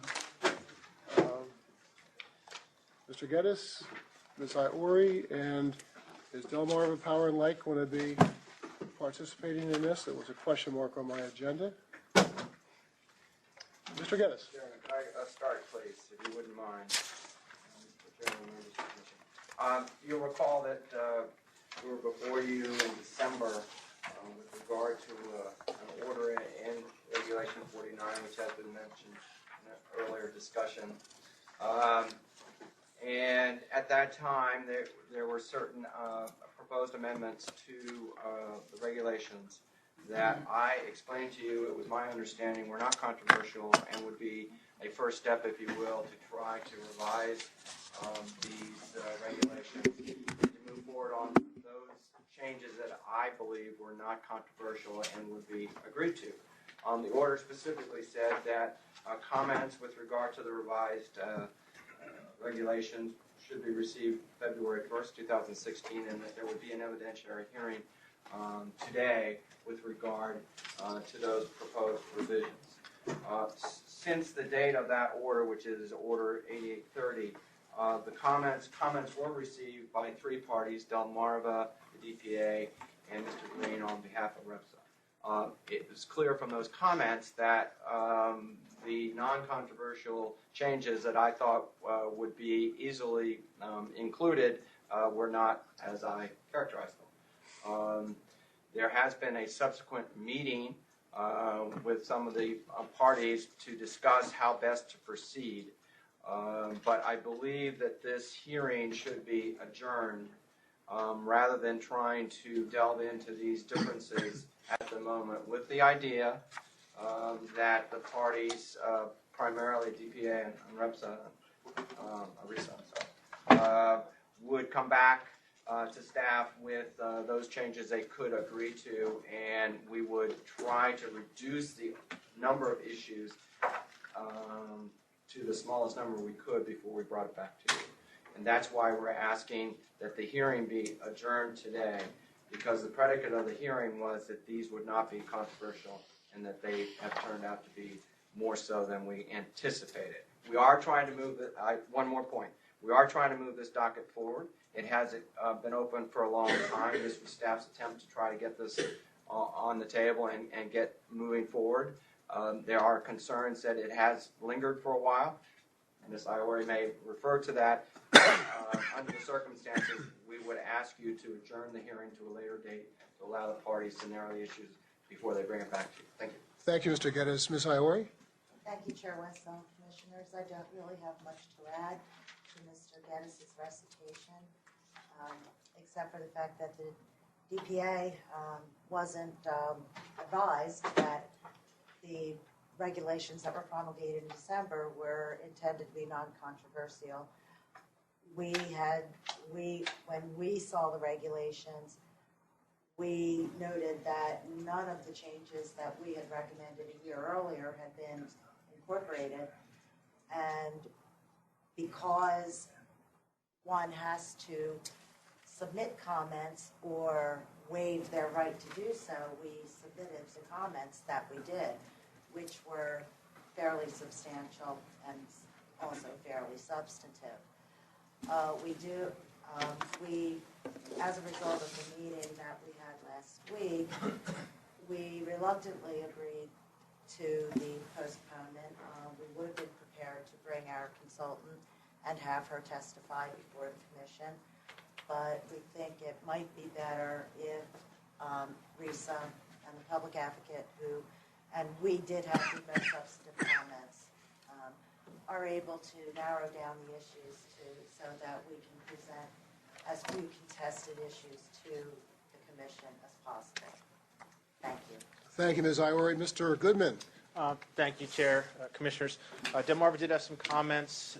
They were, I think, non-substantive. I know you'll probably remember, Chair, and we have a very educated commission here, so whether you were in college or law school or writing briefs, you think it's perfect. You review it 1,000,000 times yourself, and then someone looks at it and says, how'd you miss that? And so if you look at what staff put out in these revised rules, it was quite a well-done piece. But when we read it the first time, we picked up some comments and things like that. That's mostly what our comments were. But I will say that the comments by DPA, this seems to be a lot about, we just heard for about half an hour about the DPA doing its job and advocating for the protection of customers. And that's what their comments were about. And so I think that a lot of the points they made were good. And I agree that if RISA can work out with DPA, some of the additions, that it would be a good thing and it would be wise, therefore, to have this hearing later, and maybe there'll be nothing for you to decide or far less for you to decide. So we absolutely support the request of staff to let DPA and RISA see if they can work out their differences, and maybe we can have a much more efficient event in the future. Thank you, Mr. Goodman. Is there anyone else who wishes to comment on this docket? I see Mr. Green in the audience. That's why I make the comment. I feel like I should say something, but I'm not going to shed a whole lot of light on anything. We submitted about 33 or so pages worth of comments in early February. That was down considerably from the 57 that we submitted a year ago. But nonetheless, there were significant changes from last year's published rules to this year's, the rules that were published in the fall. We didn't comment on all those because some of them, we could do with and we could not. The DPA did comment on a lot of those. And then when we started looking more closely at the rules, we thought, we need to sit down with DPA and walk through this and do a page turner, which we started to do last week. And I think what we've discovered is that there are certain things where RISA and DPA can narrow a lot of these issues. And there may be several bigger ones that we need to present when we do have an evidentiary hearing, but we'd like more time to sort through with DPA. I mean, RISA's gone through similar rule revisions in Maryland. We're going through it now in D.C. We went through it in Pennsylvania and several other jurisdictions. So we've seen a lot of these rules, and we know what can work and what can't for suppliers and also for customers. So especially with the neighboring jurisdictions in Pennsylvania and Maryland having just gone through it, we think we can try to promote consistency across the area. And we'd like to sit down with more time with DPA to try to arrive at some consensus items and be able to narrow those issues for a hearing. Thank you, Mr. Green. Does any commissioner have any objection to the matter being rescheduled? Seeing no objection, the matter is to be rescheduled. Adjourned. Next hearing schedule is in the matter of the application of Chesapeake Utilities Corporation for approval of a change of its environmental rider rate. Gosh, Chesapeake, Mr. Denman's still here. I've enjoyed every minute of it. I'm sure you have. You speak for us all, Mr. Gammon. Bear with me for a minute.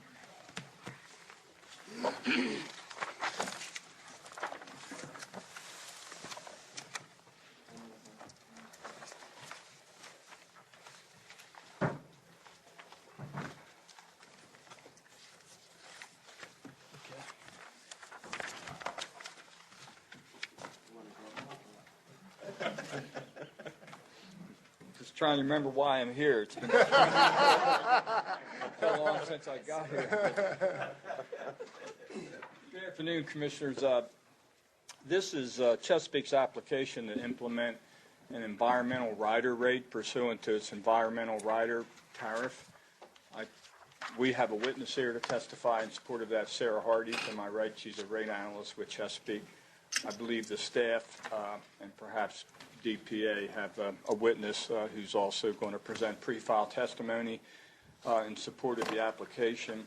But it might be helpful if I just make a brief opening statement to put everything into context, understanding that whatever I say is not evidence. I'm just trying to create the backdrop for the environmental rider, since it's you may not be totally familiar with the environmental rider. But Chesapeake has an environmental rider tariff, which I believe Delmarva also has, but it authorizes the company to implement a separate environmental rider rate to recover expenses incurred by the company in investigating, monitoring, and if necessary, remediating potential environmental issues dealing with former gas plant properties. In December of 2013, the Department of Natural Resources and Environmental Control put the company on notice that they were investigating a former gas site located in Seaford, and requested the company's cooperation in connection with that investigation. And this is all in the testimony, by the way. In order to attempt to mitigate their expenses, the company has entered into a voluntary cleanup plan with DNREC, pursuant to which, at least initially, the company will be doing some investigation and testing at the site. At this point, there's no indication in terms of whether any type of remediation is going to be necessary. In connection with that process, the company has incurred expenses which are not that significant at this point in time, but they're a little shy of $29,000. And in this docket, the company is proposing to roll those expenses into an environmental rider rate and recover them pursuant to the environmental rider tariff that's in effect. At this point, the proposed rate, the impact on a typical residential heating customer on an annual basis would be 7 cents. That's not a lot of money, but nevertheless, it was our obligation to come forward to get the environmental rider rate implemented as soon as we can. The history of the environmental rider, and I think Mr. Geddes is quite familiar with that, was an efficient method to allow a utility to recover environmental expenses associated with environmentally sensitive sites that are part of the corporation's history.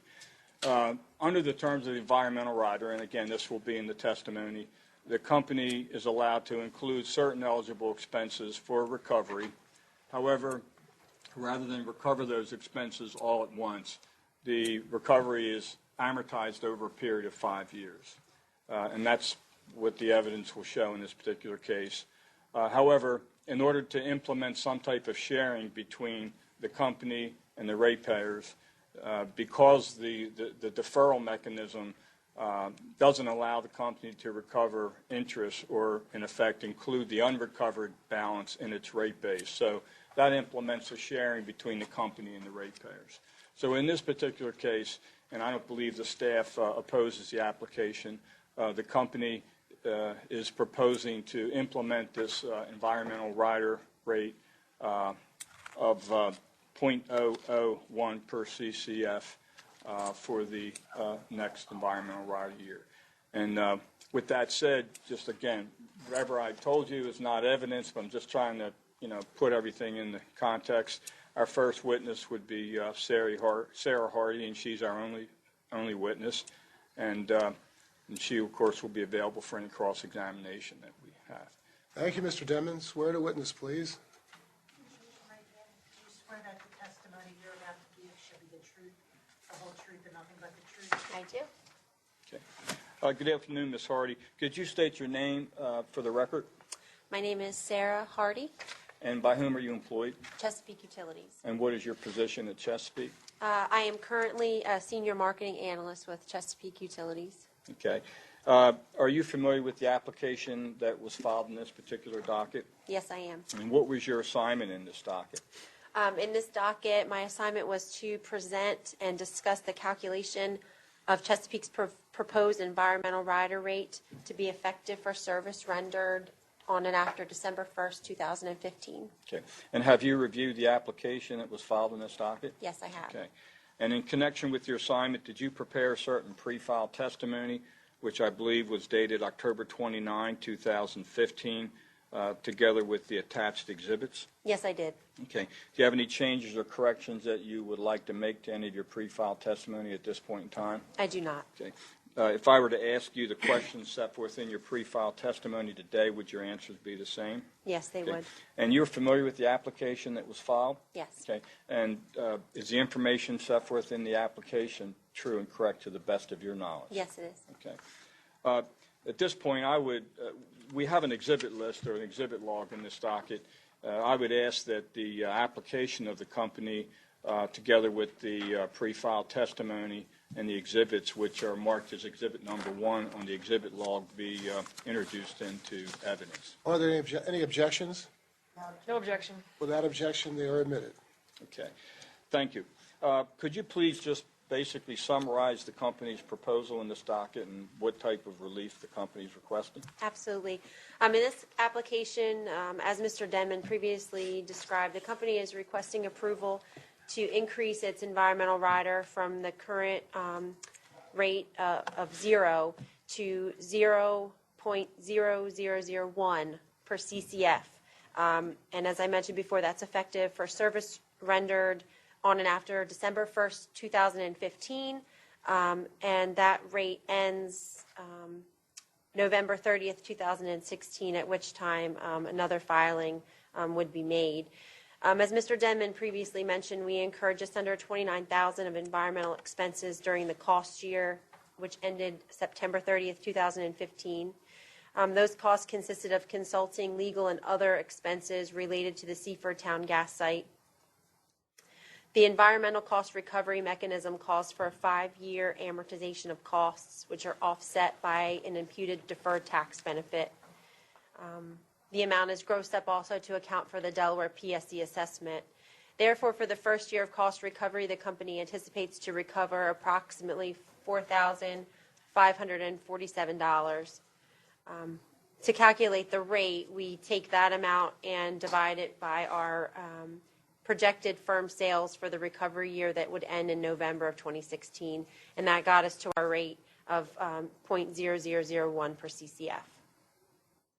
Okay. Are you familiar with the pre-filed testimony of Jason Smith? Yes, I am. And have you had a chance to review that? I have. Do you disagree with any of his statements or recommendations? I do not disagree. Okay, thank you. Just so I don't forget, one of the exhibits are the affidavits of publication of notice of this particular hearing, and they are on the exhibit log as exhibit number 2, and I would move those into evidence at this time. Any objections? No objection from staff. Entered without objection. Okay. At this time, Ms. Hardy's available for cross-examination or any questions. Anybody have any questions for Ms. Hardy? No questions from staff. Anybody, commissioners have any questions? Okay. Thank you, Ms. Hardy. The company has no further evidence. Thank you, Mr. Denman. Ms. Mayrack? Thank you, Mr. Chairman and Commissioners. As Mr. Denman has adequately stated in his opening statement, this is an application for Chesapeake Utilities Corporation's environmental rider rate. Staff has had a chance to review the application and does not oppose it and supports the entry of order number 8855 in this docket. At this point, I would like to ask that exhibit number 3, which is the direct testimony of Jason R. Smith, be entered into the record. If there are no objections. No objection by the company. No objection.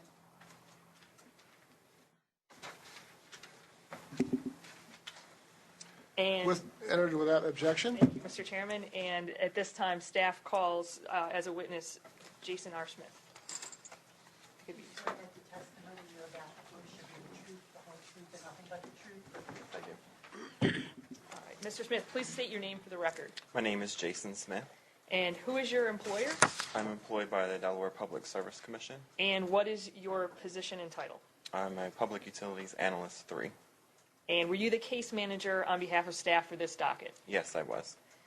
And as part of your duties and responsibilities as the case manager for this docket, did you file testimony on behalf of the commission staff on February 11th, 2016 in this docket, which has just been entered into evidence today as Exhibit 3? Yes, I did. And did you prepare this testimony yourself? Yes, I did. And do you have any changes, modifications, or corrections to your testimony today in order to ensure that the documents are true, correct, and accurate as of today's date as they were when they were first filed? No, I have no changes. And if I were to ask you the same questions contained in your pre-filed testimony now, would your answers be the same? Yes, they would. And do you adopt your pre-filed testimony, Exhibit 3, as your testimony for this hearing today? Of course I do. Thank you. And what were your findings regarding your review of Chesapeake's application and exhibits in this docket? As I discussed in my pre-filed testimony, I reviewed the schedules and the supporting calculations for the filing. I did conclude that the company has complied and met with the filing requirements in order to implement the proposed change. I believe that the changes to the rate schedule ER are within the parameters that are defined within the company's tariff, as well as the environmental remediation mechanism that was defined in PSC Order 4104 and docket number 95-73 that was dated December 19th, 1995. And then just to reiterate, this is a change in the rate from 0 to 0.0001. Is that correct? Yes, that's correct. All right. Do you have anything else to add to your testimony today regarding this application? No, I do not. All right. The witness is available for cross-examination by the other parties and the commission. Anybody have any questions? No questions. Any commissioners? One question, Mr. Chairman. This rate will go into effect periodically, permanently? It goes into effect on December 1st, but for how long does this rate? It'll be This rate is in effect until the end of the environmental recovery year, which is November 30th, 2016. So it's similar to our gas sales rate, where we have an application that we will file at the end of October of 2016 to set the rate for the future recovery year beginning 12/1/16. Okay, great. Thank you very much. Each one's effective for 5 years, correct? I mean, Well, each rate is effective for 1 year, so there's a 5-year amortization of each cost year's costs. Gotcha. So in this year, we're recovering year 1 of 5. Next year, if we have additional costs, we would recover year 2 of this year plus year 1 of the next year. So it's a rolling 5 years. Commissioner Drexler. I have a question, and that is, have you ever charged this surcharge before? Because you're going from 0 to .0001. We have, our last rate was effective in 2007. It reset to 0 on December 1st, 2008, and we have not had any, we have not had a rate since. Thank you. Ms. Iori? Thank you, Chair Winslow. The public advocate calls Andrea Melcher to the stand and asks that she be sworn. Swear that the testimony you're about to give should be the truth, the whole truth, and nothing but the truth? I do. Ms. Melcher, would you please state your name and business address for the record? Andrea Moucher, 29 South State Street, Dover, Delaware, 19901. And by whom are you employed? The Delaware Division of the Public Advocate. What is your position with the DPA? I'm a public utilities analyst. And what are your duties and responsibilities in that position? Primarily, I act as case manager for all dockets opened by the Public Service Commission and in which the DPA has intervened. In that role, I'm responsible for review and analysis of utility filings and discovery, retention and supervision of expert witnesses, and participation in the development of positions taken by the public advocate. And as part of your duties and responsibilities, did you review the application of Chesapeake Utilities Corporation for a change in its ESR rates? Yes. And what did you conclude? The Commission has authorized the recovery of the environmental cleanup costs through a surcharge, and so has found that method of recovery to be just and reasonable. The amount that Chesapeake is requesting increases the ESR rate by approximately 1 penny per month on a typical residential space heating customer's bill. Chesapeake provided the DPA with copies of the invoices and backup information supporting its requested increase. Staff audited the expenses and shared their findings with us, and no issues were raised. The calculation of the proposed rate was performed correctly. In my opinion, the case is straightforward, and there's nothing in the application that caused the DPA concern. And therefore, we feel it would be a waste of time and resource to litigate the matter. Thank you. Ms. Moucher is available for cross-examination by the parties or questions for the commissioners. Anybody have any questions? No questions. No questions. Commissioners? No questions. Thank you, Ms. Moucher. Ms. Iori, Sadoff? And that completes the DPA's case. Is there anything further in this docket? Any questions by the commission about the application? Move we adopt order number 8855. Are there any discussion regarding the motion to approve proposed order 8855? Hearing none, all those in favor signify by saying aye. Aye. Are there any opposed? Any abstentions? The motion passes 5-0. Thank you very much. Thank you. Mr. Denman?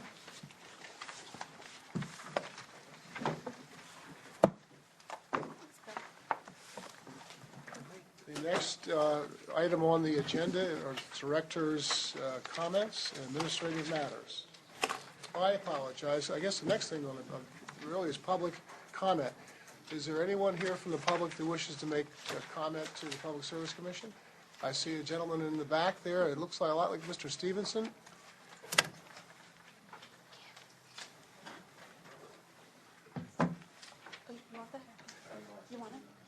I forgot my glasses. Oh, it is Mr. Stevenson. It is. Thank you.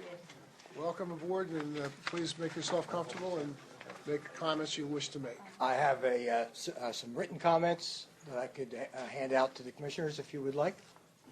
There are some numbers. It's easier to see them on paper than to hear them. Please approach. On page 2 sides. I will try to be brief. Okay, if you didn't recognize it.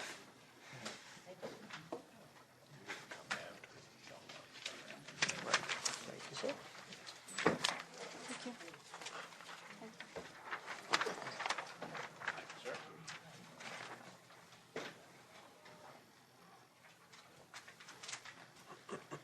Okay, so this is about the comments we're going to have later in Yes. In just a few minutes, you'll be hearing from DENREC about their cost cap calculation and their recommendation for what to do about as regards an RPS freeze. So you have a different philosophy than Ms. Iori. You want to be heard up front. Well, this is the only public comment session on the schedule today. That's fair enough, Mr. Stevenson. Please go ahead. You will be hearing, based on a draft that was submitted, it was online last week, and a preliminary calculation that was done in November. I've done some additional calculations to discuss the robustness of DENREC's cost cap calculation. This is the first time there will be a consultation on the cost cap freeze between DENREC and the Commission.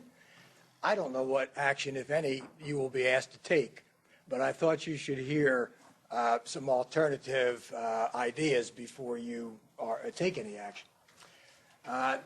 DENREC is going to present that there was $26 million in compliance cost and approximately $58 million in offsetting benefits, and they will be proclaiming that a freeze is not required. You may find that.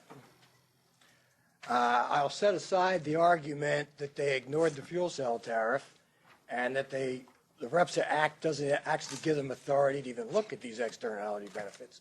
We'll leave that aside and just look at the administrative procedure they drafted themselves and got approved in December. Of the $58 million in offsetting benefits, in round numbers, the offsets include $21 million in avoided health costs for lower emissions and $37 million in economic benefits from jobs in the solar industry. DNREC relies on the 2014 IRP for emission levels and for the values for the avoided health costs for nitrous oxide and sulfur dioxide.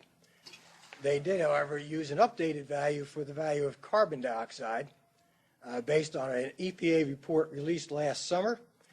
They didn't like the $1 per ton that was used in the IRP, so they have adopted $36 per ton from the EPA. This is consistent with the procedure that they said they would use the IRP or other available information. The IRP from 2014 actually uses data from the 2012 IRP, which was actually generated in 2011. It's out of date. Updated information for the emission rates is available from PJM GATS. I have provided a link for DNREC. It takes 10 minutes to look the data up for the 2014 compliance year and find out what the emission rates actually were. DNREC decided not to do that. The EPA, when they updated the $36 per ton figure for the social cost of carbon, they also updated the cost of, the value of the benefits of lower emissions. They were dramatically lower than the earlier numbers. If you let me take 1 second here. The $36 per ton value for reduced carbon dioxide emissions is based on the net present value of global impacts many decades in the future. The cost of compliance, however, is for one specific year, 2014, and only the compliance cost in Delaware. So you're comparing global future benefits to a compliance year. That's apples and oranges. There's a better way to do that. We have a RGGI auction. The value of the carbon dioxide was set at $5.25 a ton during the 2014 compliance year, and that number should be used. If we use the $5.25 a ton and we use the updated information that's available on the benefits drop from $21 million in externality benefits to about $6 million. It's overstated by over 3 times. The $38 million in economic benefits from jobs in the solar industry comes from a DITO study. The DITO study, I take no issue with the DITO study. The problem is the payroll estimate that DITO was given was provided by DNREC in a national solar industry study. Recently as last week, there have been critiques done on that study that the national study overstated the jobs. The number that was actually that they came up with was $21 million in direct payroll for the solar industry in Delaware. The DITO study adds another $7 million for indirect and induced jobs. A better analysis considers the payroll directly created by the construction of solar PV projects using Delaware labor that is summarized by the PSC staff. In the 2014 compliance year, only 5 megawatts of new capacity was constructed as a direct result of the April 2014 SREC auction. Total revenue from the construction is estimated to be about $16 million. That's the sales value of that 5 megawatts. But this labor cost, let's see. Using a study from the U.S. Department of Energy with $16 million in revenue, we would expect the payroll to be about $7.5 million, not $21 million. The result of the DNREC analysis using $21 million is absurd to think that solar installers paid their people $21 million on $16 million in sales. The other problem is that they don't offset the labor value with the cost of the SREC auction. The Renewable Energy Task Force tells us if you don't have the SREC auctions, you won't sell any solar. I disagree with that, but that's their contention. If you don't count the SREC cost, how can you not count that against the benefit of the jobs created? They wouldn't be there without the SREC auction. And if you take the cost of the SREC auction in April of 2014, bring it forward net present value, it's almost exactly the same $7.5 million of labor cost that was likely spent on new projects in Delaware. Clearly, there's no positive economic value from the solar industry. The bigger issue is we know that the renewable portfolio standard compliance cost from Delmarva Power electric bills was about $60 million total. DENREC completely ignores the economic loss of jobs elsewhere in the Delaware economy from paying that premium cost for electricity. That loss shows up in lower consumer discretionary spending, means fewer trips to the mall, fewer trips to the restaurant, fewer trips to the for anything a consumer might want to spend the money on. A bigger issue is that this has lost money to industrial and large commercial customers. So it shows up as extra cost to the casino. It shows up as extra cost to industrial customers. And it means there are jobs that are either lost or not created because of Delaware's higher electric rates. Any economist, and I am one, by the way, that is my training, will tell you that you have to count a negative impact of those higher jobs. Now, DENREC only looked at the cost, the benefits of jobs in solar. They didn't talk anything about wind because in Delaware there are no wind jobs. When we increase the electric rates in Delaware, we're buying projects from out of state. So then if we take that $60 million as a negative economic impact and we go through the DDoS process where they marked up for indirect and induced jobs, you come up with a negative impact of the RPS of $94 million. Adding that $94 million to the $26 million in compliance cost, we subtract $6 million in externality benefits, leaves a negative impact of $114 million. Thus, the net RPS cost almost 17% compared to the 3% cost cap. Quite a contrast to the minus 5% estimate you're going to hear from DENREC. It appears DENREC is confusing analysis with advocacy. We recommend the Commission not lend its credibility to DENREC's tortured logic and decline to take any vote or to make any statement in favor of DENREC's finding. By the way, Senator Simpson has forwarded my full report on this to DIDO for further economic analysis, and you might want to wait and see if DIDO comes back with some alternative information. Thank you. I'll be happy to answer any questions. Sorry to take your time. It was lengthy, but I spent a whole lot more hours doing this analysis than you just heard. Mr. Stevenson, we appreciate your being here, and we're here to listen to you. It's just not a problem for us to do that, and your input's appreciated. Thank you. Okay. At this time, if there's no further public comment, we would ask that our Executive Director kick off the Director's comments today. Chairman Winslow and Commissioners, glad you could make it here on this rainy day. Hope your flight was well, Commissioner Correa. In any event, appreciate your attention to a few more issues on our lengthy agenda today. I guess one of the things that I should do in keeping with the reverse order that we seem to have with respect to public comment and director's comments, I think the first thing I would like to do is to alert the Commission that staff has received 42 emails, of which 41 of those emails criticizes the validity of what perhaps DENREC will be sharing with us in a few moments.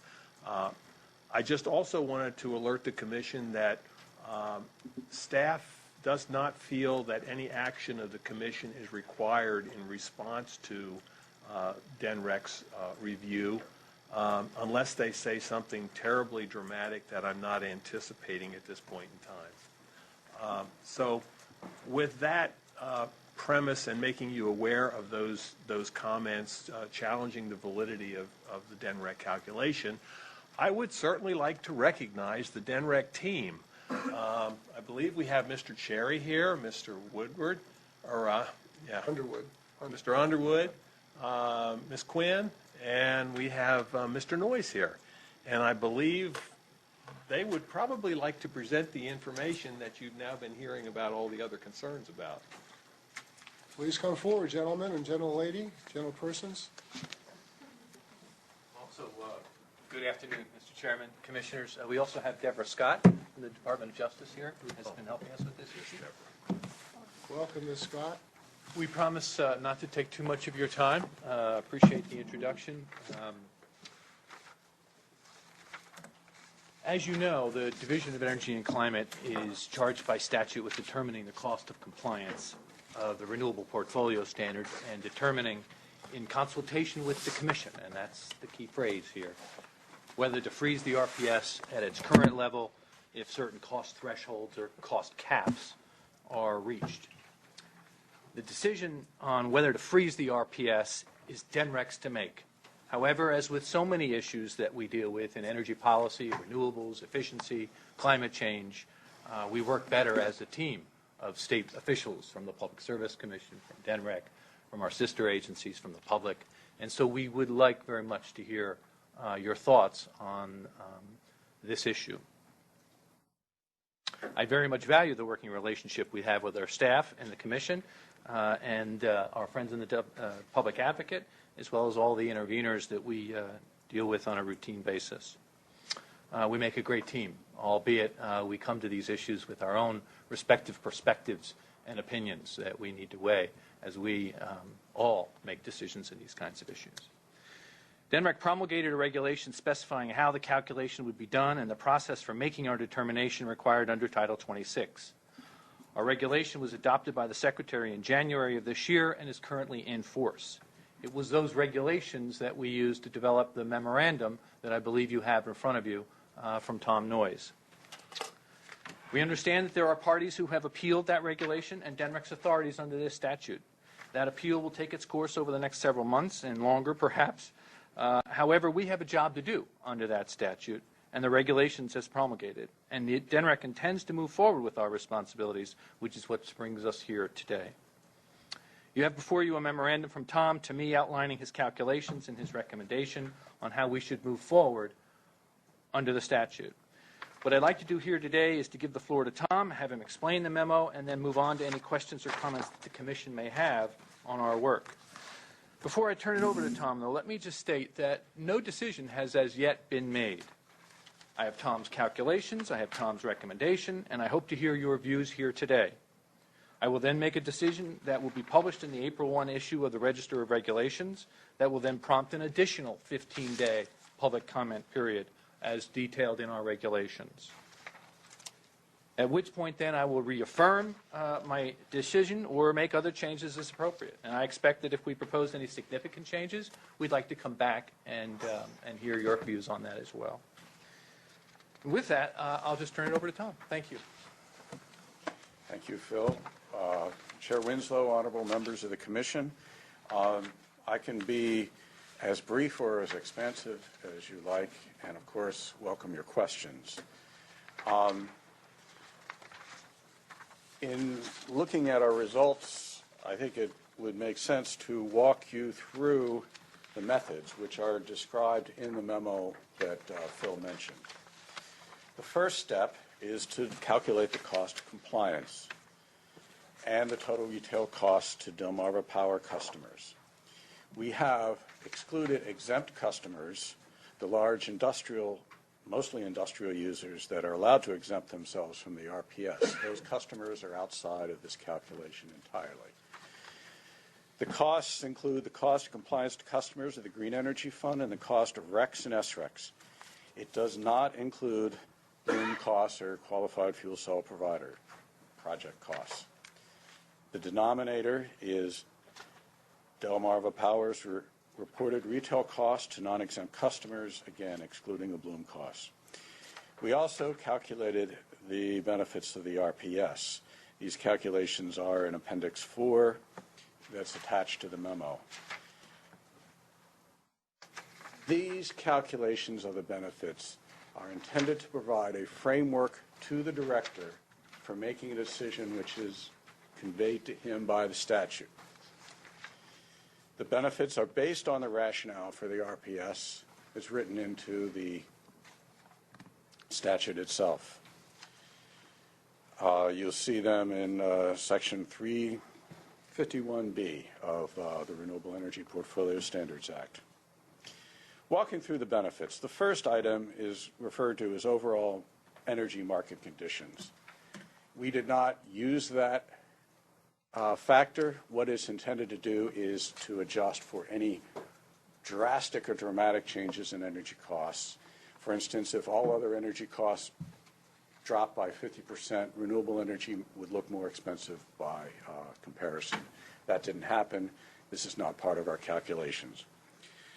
As for the avoided cost benefits in terms of wholesale electricity market benefits, this is the subject of ongoing investigation with NREL and PJM. As interesting as this is, we're not including this in our benefits this year. Externality benefits are based on the 2014 Delmarva Power Integrated Resource Plan, which includes avoided health mortality benefits from reduced emissions of NOx and SO2. We like to refer to them as NOx and SOx. And environmental benefits of reduced emissions of carbon dioxide. The figures used are taken directly from the 2014 IRP, based on the assumption that 1 megawatt of renewable energy displaces 1/2 of a megawatt hour of the overall PJM generation mix. We think this is a conservative assumption. As for the CO2 emissions, we thought that the IRP assumption of $1 a ton was low. It was the bottom of a range of 2 orders of magnitude, $1 to $100. And we turned, as the regulation provides, we turned to the EPA and OMB for guidance on a figure. That guidance is also in the appendix. We took one from the middle of the range. Since the table is expressed, the figures in the table are expressed in $2,007. We used the CPI adjustment, that's Appendix 8, to calculate it in $2015. Finally, we took the economic benefits of renewable energy deployment in Delaware, focusing on the local solar energy industry. We used an industry survey that reported 300 jobs located in Delaware. We took these results to DITO, which used its in-plan software package, and reported that the $21 million in salaries results in $37 million in direct, indirect, and induced economic impacts. By the way, as for the number of solar jobs, we just checked one component of that 300 jobs. Solar City told us last summer that they had 100 employees. So the assertion that the figure is overblown by a factor of 3, we don't think that criticism holds. Now, turning to how these benefits are reported for solar PV and for the RPS as a whole. The solar PV costs include the cost of SRECs and the Green Energy Fund grants used to support solar PV. Solar PV benefits include 14.25% of the overall externality benefits based on the megawatt hours of solar generation compared to the overall megawatt hours of renewable energy used to meet Delmarva's RPS requirements. Thus, the economic benefits of the solar industry are included on the solar side of the calculation. Working all this through our calculations, we found that the cost, 1.45%, are exceeded by the benefits, 5.96%. Turning to the overall RPS costs and benefits, the overall RPS costs include solar costs, Green Energy Fund, plus SRECs, plus RECs. The overall RPS benefits properly include all the externality benefits. The economic benefits of the solar industry are included in the overall RPS benefits. Working all that through our calculation, costs 3.78% are exceeded by the benefits 8.56%. Thus, in my memo, I've reported that the benefits of the RPS outweigh the costs, and it's been my recommendation to the director that he not freeze the RPS. That is a brief walkthrough of our methods and recommendation, and we're open to any questions. Thank you very much, Mr. Noyes. Mr. Cherry, is there anybody else you want to have speak, or is? Nope, not unless you need it. No, not that I'm aware of. Anybody have any questions of? If I may, Mr. Chairman? Certainly. We've read Mr. Stevenson's comments on this. We received them last week sometime, and we're mulling them over. I think, we should take a closer look perhaps at some of those economic numbers. As Tom pointed out, we did some more digging and learned that one installer alone claimed to have 100 jobs in Delaware. So we questioned Mr. Stevenson's question of us that it's really not 300, it's like 75.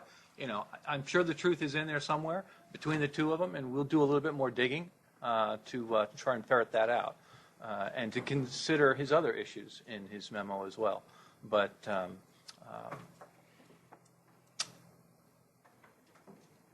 it remains to be seen, really, what impact that might have on Mr. Noyes' recommendation or my ultimate decision. When you first spoke, you indicated that there's going to be another opportunity to make some changes in the regulations at some time. No, the regulations specify that once the decision is made, presumptively after we've consulted with the commission, they will be published in the Register of Regulations, which is the vehicle to get this out to the general public. That then sparks an additional 15-day public comment period. Okay. Yes. Okay. And then we can revise our decision as we see fit. The only comments I've got to make in reaction to your request to consult with us is that I think staff has made their consultative contribution as part of your open, transparent, public discussion on these issues. I don't think all of the recommendations made by staff, or at least I believe about two of them, were incorporated in terms of your decision-making. And I've just heard you say that there's going to be additional opportunity to take public input and public comment, which I think is a good thing. I think also it's a good thing that you appear to be open to that process and open to considering changes. So I would just put our staff's comments back on the back burner, and I ask that you maybe reconsider them. Speaking for myself as a commissioner, I appreciate the fact that you're here, and I know it's pursuant to the statute. I know that we're supposed to consult with you about this, and I guess we've accomplished that almost as we sit here and speak. So I don't have anything further to really say except thank you for being here and working on this on behalf of the state. And I don't think the commission has any action to take as a result of this consultation. And I welcome any commissioner's comments or thoughts on that. And I don't believe we need any type of a motion except maybe a motion to acknowledge that we have been consulted under the statute. Ms. Mayrack, do we need to do that? My read of the statute is that is not required. So any commissioners have any questions of Mr. Cherry, Mr. Noyes? And we have other people here too. We got Mr. Underwood. He's very, very knowledgeable in this area. So, any questions? Mr. Chairman, I have two questions, one of our PSD staff and one of Mr. Noyes and Cherry. It sounds like there are some issues around the scope of what's in or out of these calculations. So who defines the scope? Is that by statute? Is that by DENREC, by policy? By regulation. Regulations that were just promulgated by DENREC this past year. Okay. And there's a statute as well. As the statute, well, the statute enabled us to promulgate the regulations in the first place, and of course that's an issue of some contention as well. But the regulations are in place. We need to make a decision on the issue moving forward for the rec tranches that Mr. Firestone was talking about. We need to move forward with renewable energy deployment in Delaware. So we need to make some some determination here under the regulation that was promulgated. Okay, one last question. I think either staff or the DPA. Can someone describe what will be done with the email feedback regarding these analyses that the exec director mentioned? What will happen? What are we doing with these emails? Or what is the DPA doing with the DENREC doing with these emails? An excellent question, Commissioner Gray. We often get lots of emails, and we don't normally enter into an email discussion back and forth with people. We take them as public, just as we would any other public comment. Because we were in a public comment forum a minute ago, I wanted to at least make you aware of those comments. We would not really respond to those comments unless, of course, perhaps the commission elected to take some action, and then we'd certainly make those people aware of that. We could certainly respond to those emails and indicate the commission took no action with respect to the report if the commission felt that that was an appropriate action to take. Well, I think that if we're in a collaboration with DENREC on this, then it makes sense for me to close the loop in such a way that at least DENREC sees what is coming back in the way of feedback. We will certainly do that, Commissioner. No further questions. Commissioner Drexler.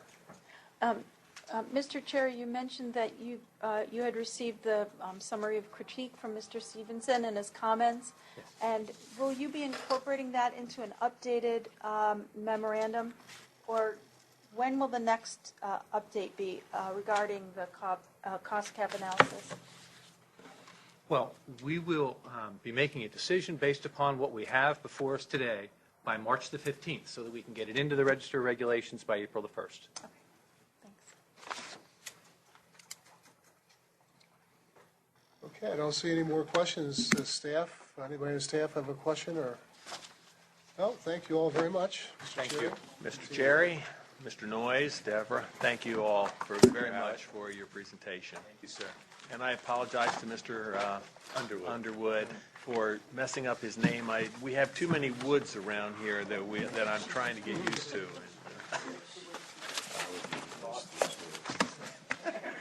I'm lost in the trees. Nice recovery, Chairman Winslow, Commissioners, before we go in, if you've elected to change the order of some things, then I'm going to elect to change the order of some things as well. I just want to make a general announcement before we go on to the last item under Director's Comments, and that is our next Commission meeting is going to be on Tuesday, March the 8th, 2016. Just to make everybody aware that we will be back on Tuesday, March the 8th. Okay. The last item I have under Director's Comments relates to looking for staff to obtain commission guidance on the Bonar versus the Delaware Department of Natural Resources and Environmental Control pending litigation. I believe Ms. Mayrack would probably like to have the opportunity to discuss the circumstances with the commission, and for which you may or may not want to go into executive session. Well, we'd like to hear from Ms. Mayrack, and we'd like to hear from her publicly for as much as she can say, and then if she get into the areas where she believes it's confidential as legal advice between the commissioners, and I'd ask her to let us, maybe we should just go in right now. If one plaintiff is in the room, sir. Well, I understand that. I mean, the public's here, and we're being televised. I understand all that, but there may be some brief introduction that she could give everybody, plus the public who's here or also on the internet, to explain why we're going to be going into public session. Certainly, Mr. Chairman and Commissioners, I will do my best. As the Commission is aware, there is litigation pending in Superior Court, and this directly appeals the Commission's decision in docket number 15-1462. That docket, of course, was a petition by the public advocate and the Caesarati Institute asking this commission to open a docket to promulgate the cost cap regulations, which are, of course, the same regulations that DENREC finalized last month, of which you just heard a presentation, which was the result the calculations resulting from those regulations. The commission in that docket agreed with the position of staff and DENREC to decline to pursue those regulations, recognizing that it was DENREC's role to do so, and that they had already engaged in a 5-year process to do so, and that they were nearing the end of that process. So the public advocate has appealed that commission decision to Superior Court. Staff has delivered the record to the court, and we are awaiting a briefing schedule from the court, and we will be proceeding to defend the commission's decision in that docket. In a related litigation, of course, DENREC finalized the cost cap regulations at issue in January, and the public advocate has filed a challenge in Superior Court of those final regulations.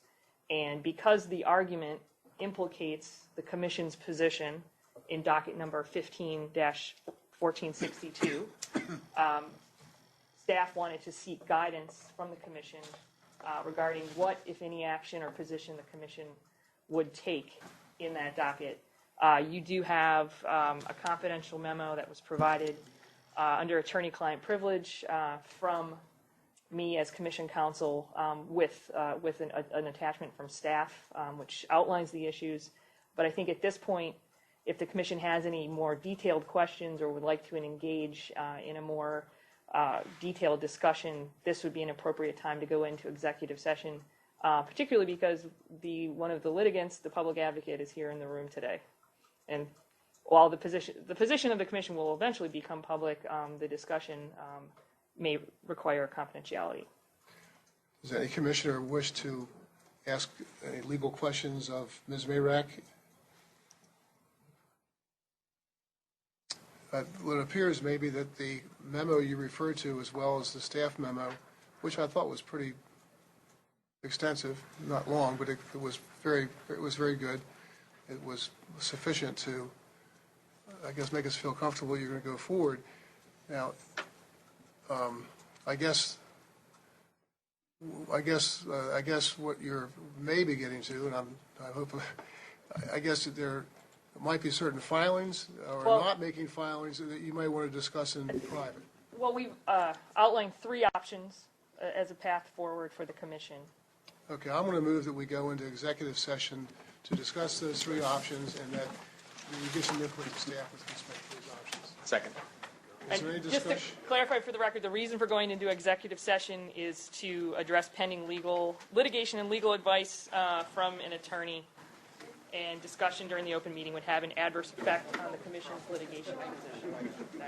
Is there any discussion on the motion? Hearing none, all those in favor signify by saying aye. Aye.